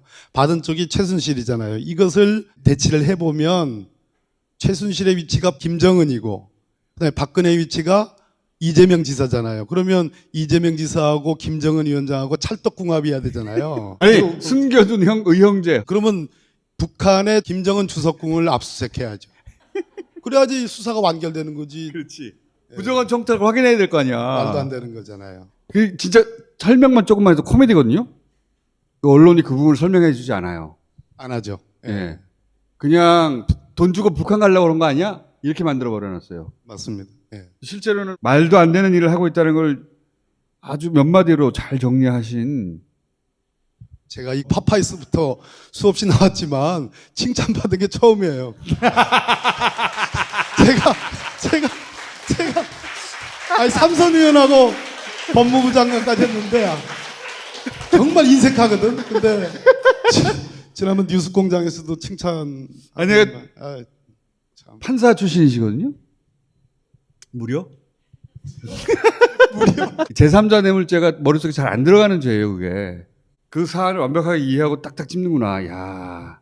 그러니까 박근혜하고 최순실의 관계에서 삼성은 제1모직 삼성물산에 합병권이 있었거든. 거기에 최대 주주가 국민연금이에요. 그럼 국민연금 이사장을 컨트롤할 수 있는 힘이 박근혜 대통령한테 있었잖아요. 돈을 박근혜한테 안 주고 최순실한테 줬죠. 제3자지. 네. 그런데 이 쌍방울권으로 돌아오면 쌍방울의 관심은 경기도에서 하는 스마트팜 사업이 아니고 히토류 광물 사업, 그다음에 이 북한의 철도를 놓는 사업, 어마어마하게 큰 사이즈란 말이에요. 근데 그 사업에 대해서는 이재명 경기도지사가 처분 권한이 없다. 북한에 철도 놓는데 경기도지사가 무슨 권한이 있어요? 북한의 히토류 광물 지하자원 개발하는데 경기도지사가 무슨 관계가 있어요? 없어요. 처분 권한이 없는데 여기서, 어떻게 부정한 청탁을 하느냐는 거예요. 말 좀 끝내게 해주세요. 김성태 입장에서는 그러면 수백조 원을 컨트롤할 수 있는 기업 규모냐? 아니잖아요. 그런데 왜 이런 무리한 수백조 원의 사업을 북한과 MOU를 협약을 체결하면서 했을까?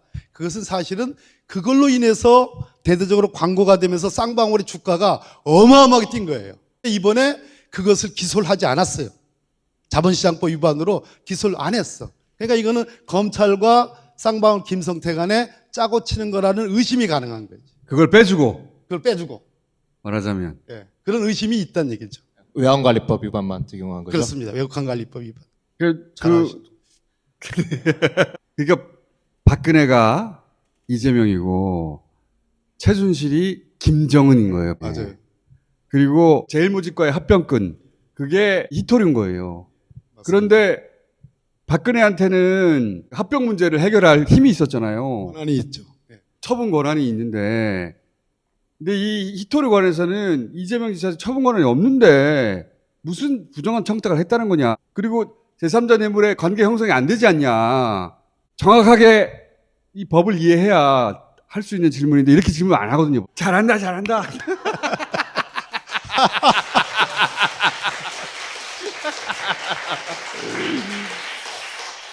근데 박범계 의원이 이거 했다고 칭찬한 데가 없더라고. 이거 정확하게 한 거예요.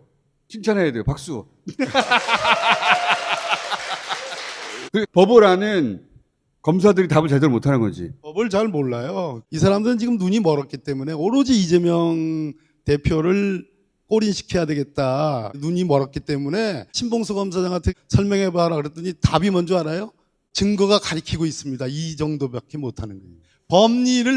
법리를 물었는데 법리로 답을 안 하고. 이재명 대표 것만 아니라면 말도 안 되는 사건이에요. 북한 김정은 위원장하고 제3자 뇌물죄를 지금 엮었다고?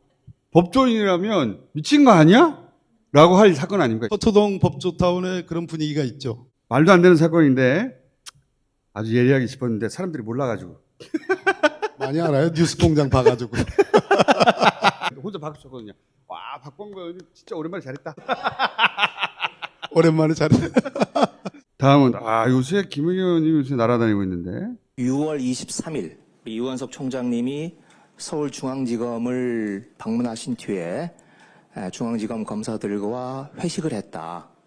회식은 서초역 근처에 어느 식당인데 제가 식당 이름까지는 말씀드리지 않겠습니다. 그 회식 비용이 450만 원이 나왔다. 지금 문제가 되고 있는 특활비 또 업추비 영수증 처리가 제대로 된 건지라는 의문을 제기하고 있습니다. 이 시민이 제보했다는 거 아닙니까? 네, 저 현장을 지켜본 어느 시민이 그동안에는 말을 못하고 있다가 분위기가 바뀌고 있잖아요. 그러니까 저희 방으로 연락을 주셨더라고요. 이런 제보들이 앞으로 점점 늘어나겠죠. 네. 그런 사람들이 점점 늘어날 것 같고 이게 요새 대박인데 이게 2020년 12월 24일 크리스마스 이브 때입니다. 이정섭 차장과 그 가족, 친지들이 지인들도 있습니다. 강원도에 있는 고급 리조트에서 초대를 받아서 접대를 받는 모습입니다. 제일 오른쪽에 있는 제가 지금 얼굴을 가린 분, 이분이 호스트입니다. 이분이 누구냐? 우리나라 재계 서열 10위 안에 가뿐하게 들어가는 국내 굴지의 재벌의 부회장이십니다. 이 재벌, 이 그룹을 이정섭 차장님이 굉장히 오랫동안 수사를 해왔습니다. 2015년부터 거의 매년 해왔어요. 3조 원대 LNG 담합건설사 수사도 해왔고 그룹 소유주 일가의 폭행 사건도 수사를 했습니다. 과연 자기가 수사를 했던 그룹, 그 그룹의 핵심 인물로부터 저렇게 대접을 받는 게 이게 적절한 관계인가 의문이 들지 않을 수 없고요. 이정섭 수원지검 2차장이라고 이분이 지금 대북 송금 사건 거기에 투입된 사람이에요. 이 양반에 대한 제보를 투입되기 전에 받으신 거야. 제보는 한 2-3달 전에 받았습니다. 그러니까 처가에서 쓰고 있는 뭐 도우미 같은 사람들 범죄 조회해 준다는 거야. 이거는 형사처벌감 아닙니까? 네, 그렇죠. 이게 뭐 5년 이하의 징역 처할 수 있는. 판사님. 범죄 경력 조회한 거는 큰 범죄죠. 처벌받아야 되죠. 그보다 더 큰 게 사진 나왔잖아요. 얼굴 가린 사람이 그 재벌 부회장인데 이제 의원님이 제기하신 의혹은 그때는 집합금지여서 스키장도 문을 닫았고 5명 이상이 식당에 모일 수 없는데 저기 보면 한 8명 있단 말이죠. 어떻게 된 거냐 그랬더니 접촉하는 거 아니다. 돈을 자기들이 냈다. 이렇게 해명했죠. 네, 재벌 부회장하고 만난 게 우연히 만나서 거기서 잠깐 사진만 찍고 갔다. 돈도 자기들이 냈다. 네, 그리고 돈도 내가 냈다. 이건데 저는 그 해명을 들으면서 이정섭 검사가 평생 검사만 해온 사람이잖아요. 근데 아마 피의자가 저런 식으로 변명하면 꿀밤 몇 대 때렸을 거예요. 근데 어떻게 저렇게 오절하게 변명을 하는지.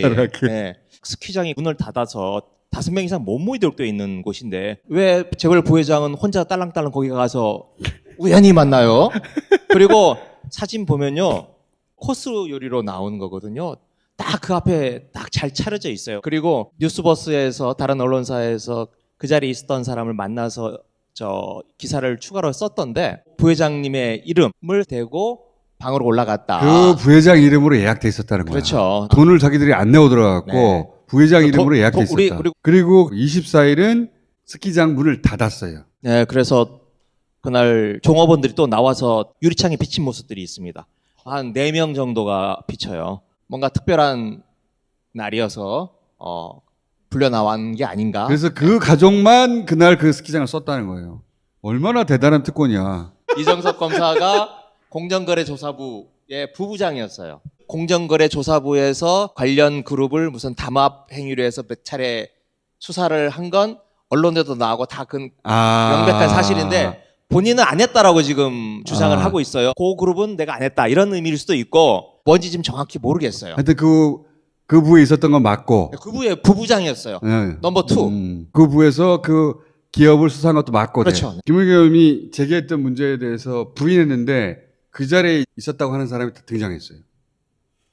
등장해서 뉴스버스라고 하는 매체하고 인터뷰를 했더라고. 그게 보도가 됐어요. 어머나. 그 당시에 일정표가 나왔는데 24일이 문을 닫는 날이었어. 근데 거기 가서 눈썰매 탔다고 하거든요. 야, 나도 그러고 싶어. 자, 이번에는 우리 고민정 의원님.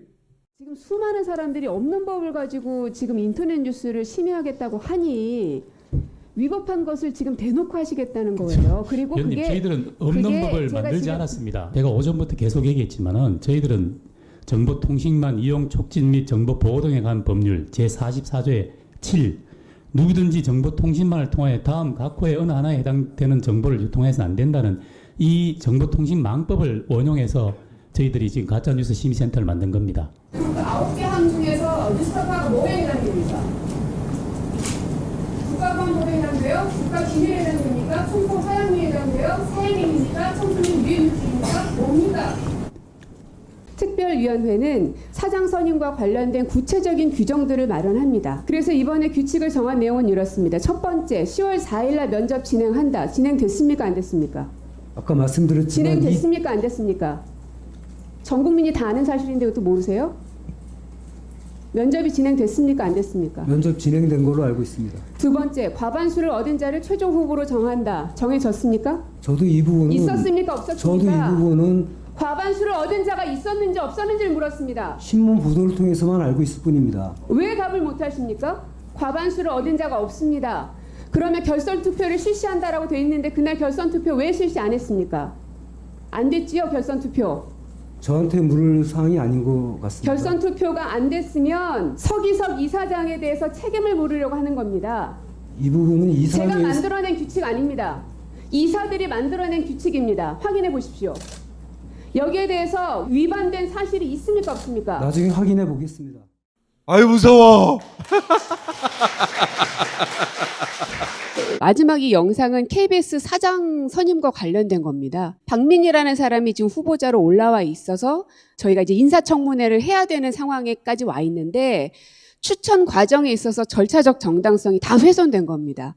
뭐냐 하면 자기들끼리 정한 규칙이 있어요. 몇 월 며칠 날 면접을 보고 만약에 과반수를 얻은 사람이 없으면 결선 투표를 실시하고 결선 투표는 3번까지 하고 그런데 그날 KBS 이사장이 결선 투표를 실시하지 않고 그냥 회의를 끝내버립니다. 약간 보강 설명하자면 KBS 사장 자기들이 미는 사람들이 있었어요. 자기들이 미는 후보가 과반이 될 줄 알았던 거예요.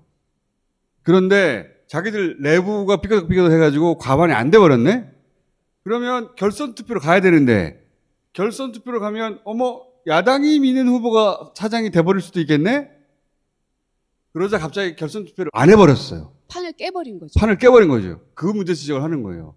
결선 투표를 했었어야 하거든요. 자기들이 미는 사람이 안 되고 야당이 미는 사람이 될 거 진짜 대형 코미디가 벌어지는 건데 맞아요. 그게 두려우니까 결선 투표를 그냥 안 해버렸어요. 그리고 나서 사장을 보냈어요. 네. 방송을 전에 해본 적이 없는 윤석열 대통령하고 술 마시는 거 좋아했다고 하는 네. 어쩜 이렇게 술 친구들이 많은지. 종이신문 기자예요. 방송하고 아무 상관없는데 KBS 사장으로 지금. 그래서 이 사장 선임 절차에서의 문제가 있고 그리고 KBS 이사를 관리해 감독해야 될 권한은 방통위에 있습니다. 그래서 이동관 방통위원장도 저는 책임이 있다고 생각하는데 남영진 KBS 이사장이나 뭐 권태선 이사장이나 해임했을 때 사유가 관리 감독을 제대로 못했다는 이유로 해임을 했거든요. 그럼 그거를 똑같이 이동관에게 적용을 시키면 이동관 역시 해임에 해당된다고 생각합니다. 이동관 위원장은 국회에서 탄핵할 수 없습니까? 할 수 있습니다. 관리 감독 제대로 못한 거, 수사 중인 사람을 그대로 둔 거, 이것 때문에 그 한상혁 위원장 해임됐었거든요. 이거를 그대로 이동관한테 적용을 시키면 탄핵 혹은 해임될 수 있는 사례 1, 2, 3, 4, 5 쭉 됩니다.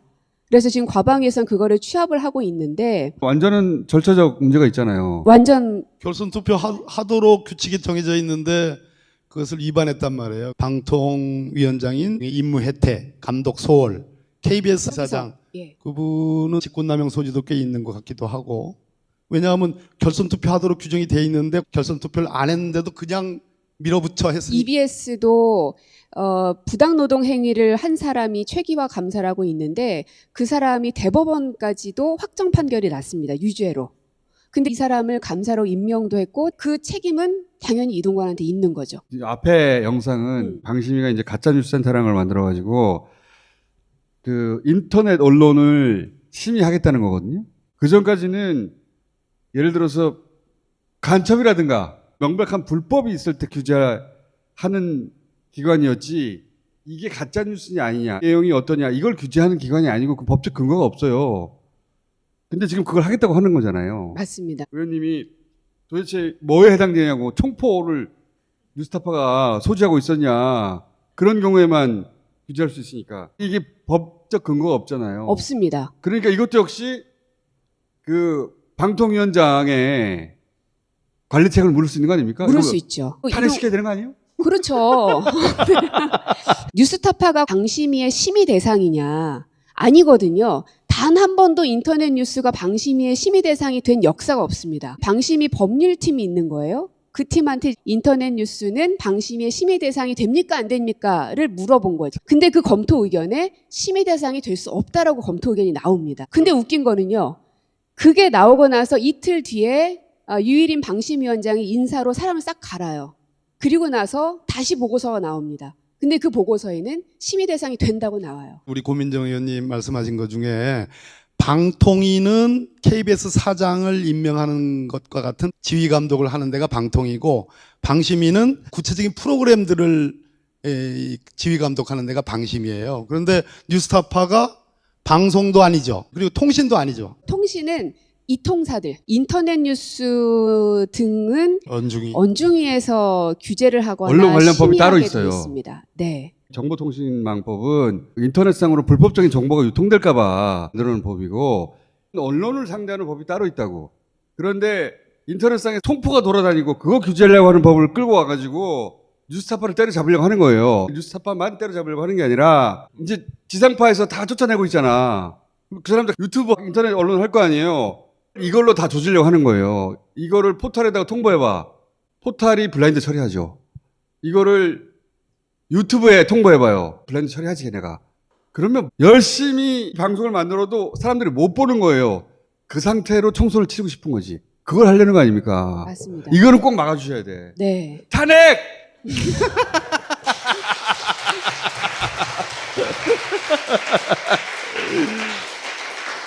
이거 진짜 중요한 거거든요. 중요하죠. 이 지상파들은 저쪽에서 다 장악하고 인터넷 뉴스니 유튜브니 여기서 목숨을 부지하고 있는데 이가 또 싹 사라지는 거죠. 그렇게 만들려고 하는 거예요. 이거는 여의도에서 막아주셔야 돼. 알겠습니다.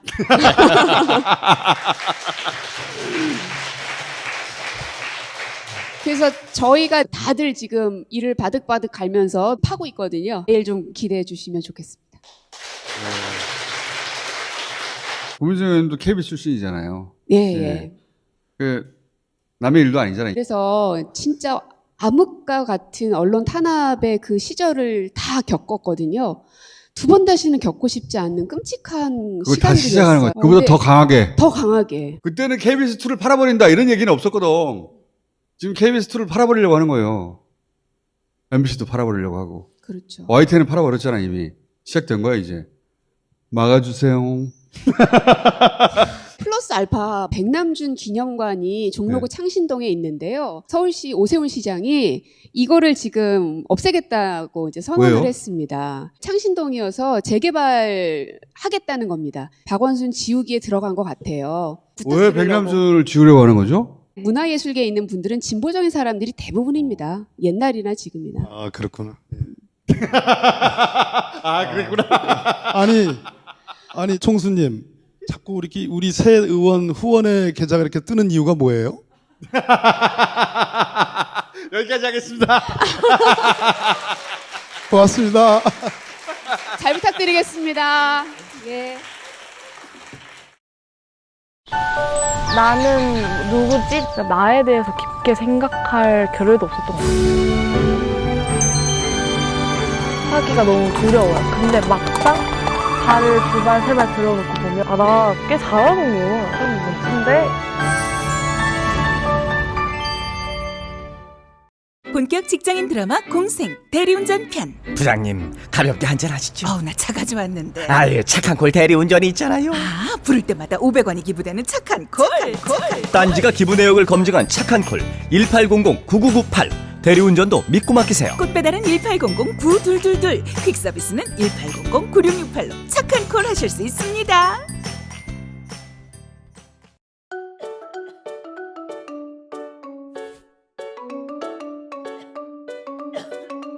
비염이 심하세요?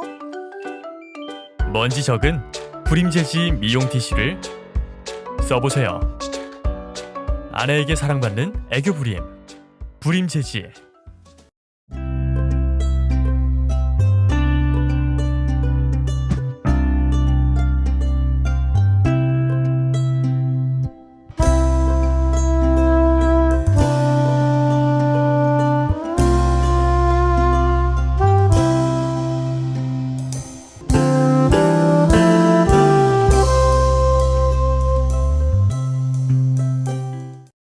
자, 세 분 입장.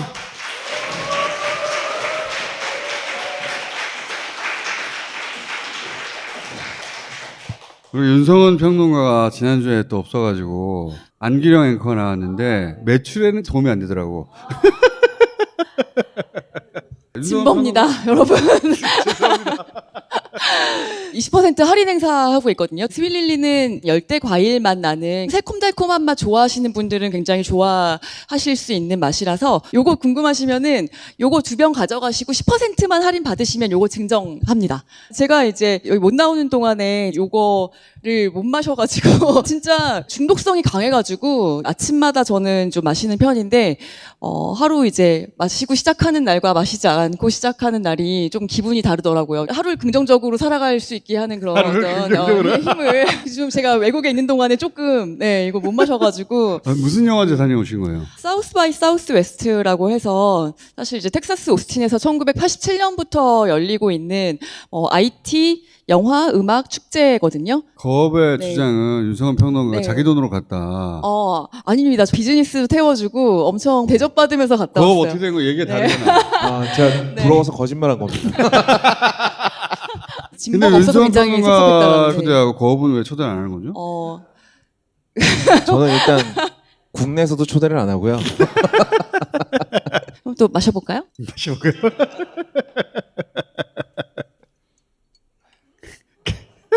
다시 하겠습니다. 그렇게 창피해야지? 누나 너무 자랑스러워요.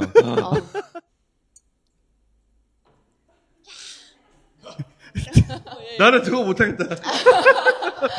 거업 한번 해봐봐.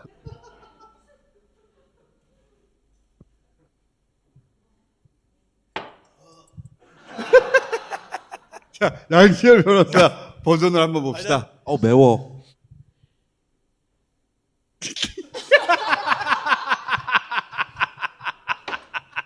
진짜 개운함에는 끝판왕이에요. 그건 맞아요. 입안에 목에 뭔가 되게 찜찜함이 남았을 때 깨끗이 씻어주는 느낌은 탁월할 거예요. 아침에 일어나서 한 잔 마시면 바로 정신이 들 것 같아요. 지난번에 근데 진버 그 사장님 오셨었잖아요.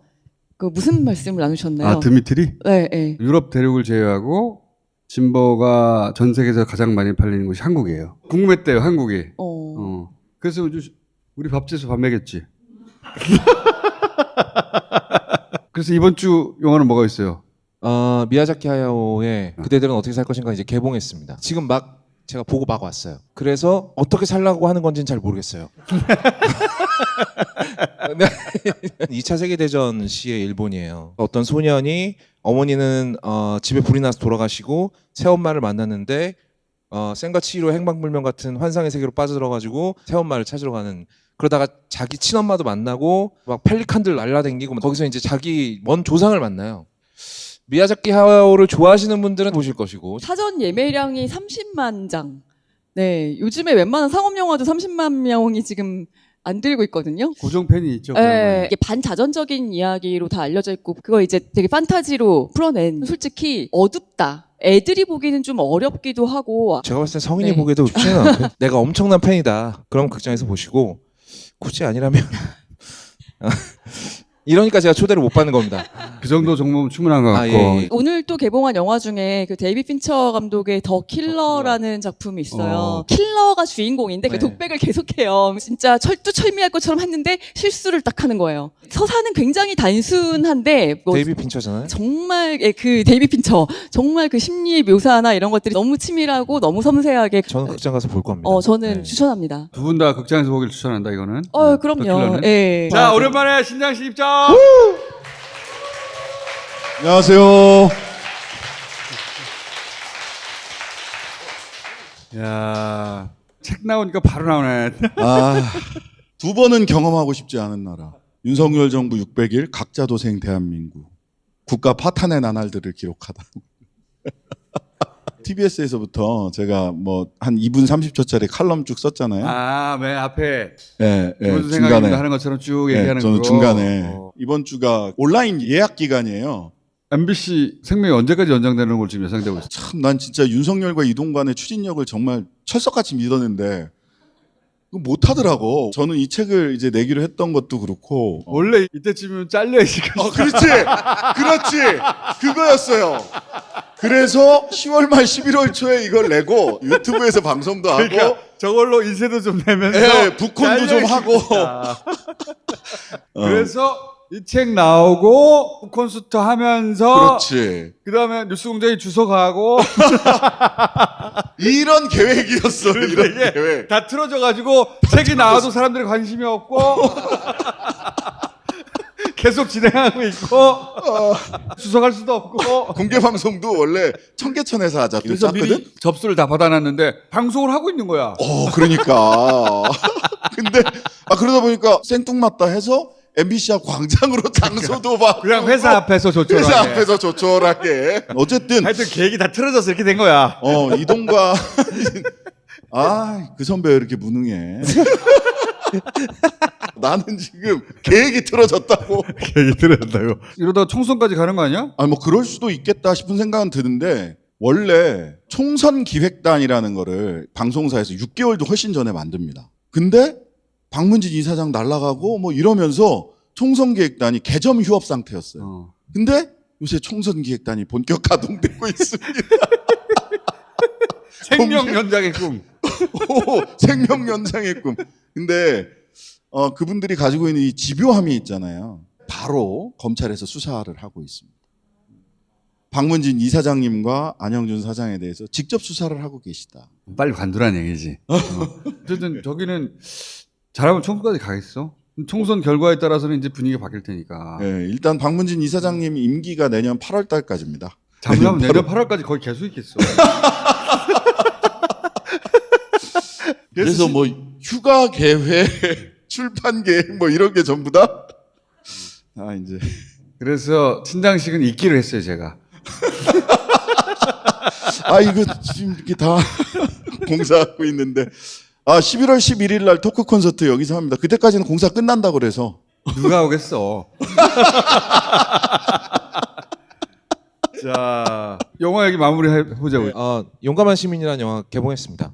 여자 마동석물이라고 생각하시면 돼요. 그리고 지금 전 세계 사람들 다 볼 수 있는데 한국 사람만 못 보는 게 있잖아요. 크러쉬. 하지만 대한민국이 어떤 나라입니까? 이미 볼 사람들은 다 봤고, 근데 굉장히 보기 힘들어요. 각오는 단단히 하고 보셔야 될 것 같고. 마음이 힘들다는. 네, 마음이 힘들어요. 또 있습니까? 아니, 없습니다. 끝. 우리 앞에 세 사람 진보 마시고 나서 리액션 한번 해보자고. 여기도 막걸리 판데? 이거.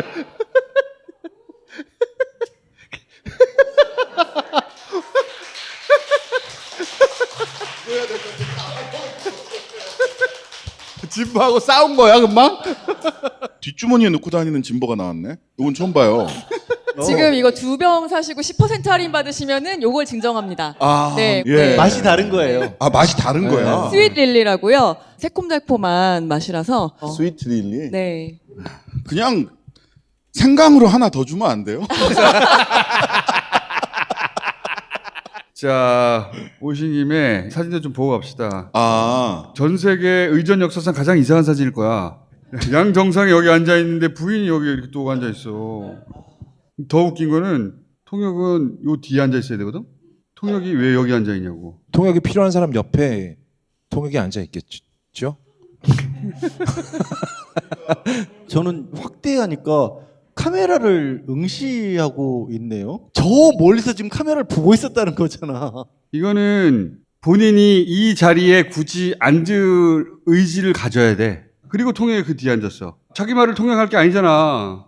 대부분 배우자가 배석을 하는 자리는 따로 있죠. 굳이 빈살만 결혼했는지를 다시 한번 찾아봤어요. 저도 배우자가 없나? 혹시 결혼 안 했나고 근데 애가 넷인가 그렇지만 사람이 비슷해. 있어 부인이. 공식석상에 잘 안 나온대요. 그러면 같이 빼는 게 맞죠. 빼는 게 맞죠. 의전은 서로 조율하거든. 그렇죠. 조율할 때 욕을 한 거지. 우리는 대통령 부인이 앉아야 된다. 카메라 보는 거 봐. 눈빛 봐, 눈빛. 자, 또 이런 거 봐요. 정상 뒤에 호위하고 있잖아. 의전을 받고 있는 건데 대통령 부인한테는 호위하는 사람이 없잖아.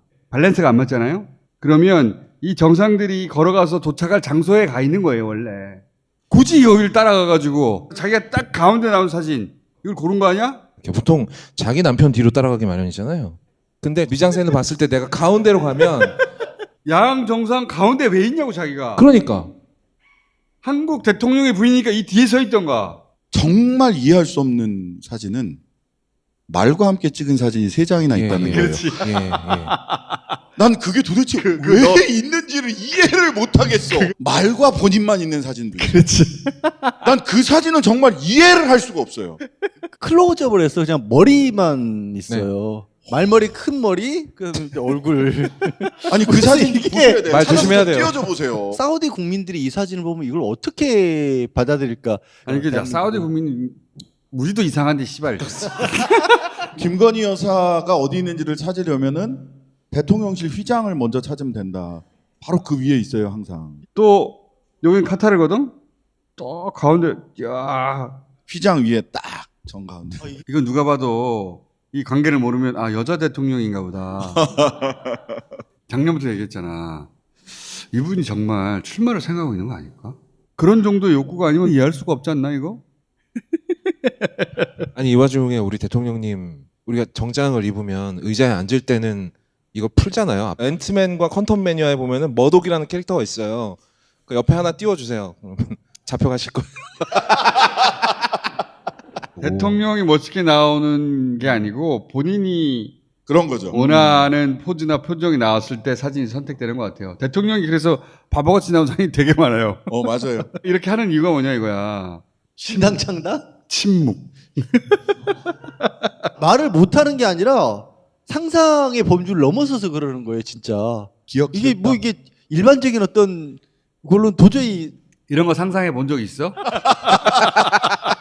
우리가 지금 1년 넘게 보고 있잖아. 이걸 어떻게 설명을 해, 이거를. 그러니까 오늘 변호사가 2명이 다시 했기 때문에 오늘 이걸 마무리했으면 좋겠어요. 조선일보가 크게 보도하고 받아 쓴 건데 국감 때 김동연 지사가 김혜경 법카 질문을 받았는데 100건 사적 사용 의심돼서 수사를 의뢰했다. 그러니까 이 기사 제목들을 읽으면 김동연 지사가 이재명 대표 부인의 법카 100건이나 사적 사용 의심돼서 수사를 의뢰를 했다는 얘기네? 이렇게 읽히잖아. 이거 완전 가짜뉴스거든요?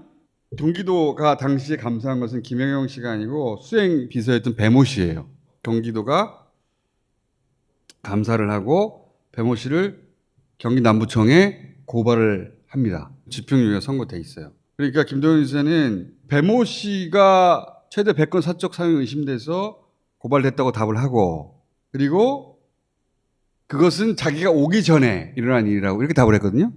그런데 이걸 김혜경 법카라고 달고 김동연 지사가 김혜경 씨를 고발한 걸로 기사를 만들어버린 거야. 같은 민주당 소속인데 오죽했으면은 이재명 대표의 부인을 경찰에 고발할 수밖에 없었을까. 실제 사설도 그렇게 썼어요. 조선일보는. 국민의힘 정우택 국회 부의장도 그렇게 말했어요. 오죽했으면 그렇게 했겠냐고. 김동연, 이재명 이간질하고 민주당 지지층들이 욕하게 만들고 그런 것도 있지만 이재명을 이 건으로 검찰이 소환하려고 하는 겁니다. 소환 검토 중이래. 김혜경 씨는 이 건으로 기소가 안 됐어요. 배 씨만. 그래서 일단락 된 거거든? 근데 이걸 다시 살리고 있어요. 왜 그랬을까? 대북 송금이 되게 약한 사건이거든요. 만들기가. 그러니까 더 덧붙여야 돼요. 그래서 지금 김혜경 법카 소위 사건을 다시 살려내고 있는 중이에요. 가짜뉴스야 이거. 이거는 너무 악의적으로 보이는 게 완전 악이지. 첫 번째 문장 주어는 김동연 경기도지사고요. 수사를 했다고 밝혔다예요. 이건 누가 읽어도 김동연 지사가 했다. 기사를 그렇게 만들어냈지. 기사 내용이 그래요. 교묘한 가짜뉴스라는 거야. 안 교묘해. 교묘하지도 않아요. 뭐가 교묘해. 내가 잘못했어. 대놓고 가짜뉴스야. 대놓고지. 그 법카는 배모 씨 수행비서 거고 고발은 김동연이 한 게 아니라 그 이전에 이루어진 건데 김동연이 김혜경을 고발한 걸로 만들어놨잖아. 정우택 의원이 물어본 것도 취임한 이후에 감사했냐라고 물어봤는데 김동연 지사가 취임하기 전에 이런 일이 있었다. 이거는 기사가 될 수가 없는 거죠. 왜냐하면 기사 가치 자체가 없는 거예요. 정우택 의원이 이후에 뭔가를 한 일이 있냐고 하니까 김동연 지사의 대답은 내가 한 건 없다라는 게 대답이잖아요. 그렇지. 이재명 대표 부인을 같은 당의 김동연 지사가 수사 의뢰까지 해버린 거야? 얼마나 지독하길래? 이렇게 읽으라고 하는 기사야. 근데 최종 타겟이 이재명이잖아요. 그러니까 이것만 가지고는 이재명 연결이 안 되잖아요. 안 되지. 그래서 추가로 등장하는 게 뭐냐면 소위 이제 제보자가 다시 등장을 해요. 샴푸를 8만 원짜리 샴푸를 이 법카로 샀는데 그러니까 이재명이 법카 유용을 알았어야 하잖아. 그래야 그래야지. 공범이 될 거 아니에요. 공범. 그래서 제보자가 갑자기 다시 등장해서 법카로 수라상 의전을 받았다. 수라상이 뭐를 수라상이라고 수라상은 동네 밥집이야. 그거가 수라상이고 그다음에 8만 원짜리 샴푸라는 거야. 가격도 나와 84,000원. 84,000원. 그런데 이거하고 이재명 무슨 상관이 있냐? 이 사람의 주장이에요. 자신이 먹고 쓰는 것에 관심이 없을 리가 없다. 그래서 몰랐을 리가 없다. 이 샴푸는 비싼 샴푸인데 법카로 샀을 것이 틀림없는데 모른 척하거나. 왜냐하면 내 머리카락은 소중하니까요. 묵인, 방조. 제일 처음 시작이 샌드위치 30개 아니야. 이재명이 먹을 거야? 그리고 법카로 사는 거야? 그러면 샌드위치를 한 번에 왜 30개를 사? 아침에 회의를 했겠지. 그게 상식적인 거잖아. 샌드위치 한꺼번에 30개를 샀으면 30명이 먹을 사람이 있는 거지. 그렇게 생각해야 되는데 이재명이 다 먹었다는 거 아니야 이걸. 30개를 한 번에 먹을 수는 없으니 사가지고 쟁여놨다는 뜻이잖아. 왜 그래야 돼? 샌드위치를. 매일매일 사면 되는데. 샌드위치를 30개를 주문했다는 그 자체가 개인적으로 먹으려고 샀다는 게 아니라는 걸 입증하는 숫자야 그게. 정말 아침에 결국은 김혜경 씨를 기소하지 못했어요. 이걸 다시 되살리고 있는 이유가 이재명 대표는 8만 원치 샴푸를 법카로 샀다는 것을 알면서도 모른 척하거나 저는 저 샴푸는 비싸니까 법카로 사라고 지시했을 것이다. 이걸 수사하겠다는 거예요. 누가 샴푸 그냥 쓰지 뭘 그걸 물어봐. 이 샴푸는 법카로 산 것인가? 이 린스는 개카로 산 것인가? 이 오늘 아침 샌드위치는 법카로 산 것인가? 법카로 샀다면 계속 법카로 사야 될 텐데. 그랬다는 거야 지금. 숫자에 밝으면 그 샴푸 위에 막 숫자가 떠 있나 보죠. 지금 이제 민주당에서 계산하기로는 검사만 50명이고 그럼 수사팀은 한 2-3명씩 붙어 있어 치면 200명 규모. 이재명 뭐 소환 검토 중이다 이 건으로. 난 너무 어이가 없는 게 알았어요 몰랐어요. 물어볼 게 이것밖에 없거든요. 법카로 산 줄 알았어요 몰랐어요. 얼마인 줄 알았어요? 몰랐다고 얘기하는 게 말이 돼? 피의자는 대답을 회피하고 멀리 창밖을 바라보았다. 묵묵부답하다. 실제로 그렇게 써요. 조서에다가 답을 안 하면 묵묵부답하다. 내가 묵비권 행사 받았잖아. 창밖을 바라보면 휴대폰을 만지작거렸다. 근데 거기 가서 물을 건 없어. 뭘 물어봐. 하지만 이런 건으로 불려 나왔다. 라고 망신 주려는 거 플러스 새로운 건을 지금 열심히 발명하고 있다고. 그래서 12월 달 되면 김건희 특검 등등이 이제 국회 본회의에 올라가잖아요. 그걸 막 물타기를 하려고 하는 거야 지금. 영장이 기각이 돼서 일단락이 됐잖아요. 그래서 다음 국면으로 넘어갔어요. 사람들은 넘어갔어요. 마음속에서. 근데 이걸 다시 끌어내잖아? 스트레스를 받아요 사람들이. 저쪽도. 이거는 쟤네들 선거에 도움이 안 돼요. 안 된다고 보는 게 또 한동훈 법무부 장관 보세요. 보수 쪽에서 제일 열받아 했던 게 뭐야 왜 못 집어넣었어? 너 집어넣을 수 있다며. 그래서 떠돌아다니는 얘기 중에 그쪽은 과천이라 공천받기 쉽지 않을 거. 그래서 과천이 뭡니까? 한동훈 쪽. 법무부가 과천에 있거든. 과천파와 용산파가 구분이 되더라 요즘은. 나는 한동훈 장관이 지역구 출마 못한다고 봐요. 대권 후보 정도 되면 서울에서 어딘가에 나와가지고 후보하고 붙어가지고 이겨야 되거든? 이게 안 됐을 때 타격을 어떻게 감당해? 무섭거든. 비례를 달라고 하거나. 아니면 못 나와. 무섭다라는 얘기가 좀 낯설게 느껴질 수가 있는데요. 그런 어떤 삶을 살아오질 않은 거죠. 뭐 실패하고 이런 거 해서 극복하고 이래보지를 뭐 안 한 사람이 저도 쉽지 않을 것 같아요. 그거는. 일단 한동훈 장관이 바람 많이 부는데 가기가 쉽지 않으실. 아 부산 쪽은 안 되겠구나. 부산 네, 울산 쪽. 내가 하지 말라 그랬지. 자, 아니 저 가발 얘기한 거 아닌데? 나는 한동훈 장관은 지역구 못 나온다고 보고 오히려 대통령 부인이 뭔가 할 거라고 봤다. 아니 저 얘기를 하는데 아니라고 말하고 싶은데 아까 봤던 사진들을 어떻게 설명을 하겠어요. 실제 출마하기는 굉장히 어렵지만 나는 머릿속에서 돌아가고 있다고 생각한다는 거지. 그럴까? 확실히 아니란 말을 못 하겠어. 저런 사진들을 보고 나면. 그래, 실제 그게 이어질 수 있을지 하고는 별개로 머릿속에 그런 상상을 하고 있을 것이다. 이번 정부 들어서 양지열 변호사가 설마 그렇게 하겠냐? 라고 했던 일이 다 벌어졌거든요 지금까지. 우리 그 신장식 변호사 그러면 이번 주만 나올 수 있는 거예요? 그렇죠. 그 배신자. 책 사주지 마. 자 클릭해가지고 장바구니에 담아두세요. 살 것만 같이 계속 담아두세요. 희망 고문. 자 오늘 여기까지 하겠습니다. 감사합니다. 네 감사합니다.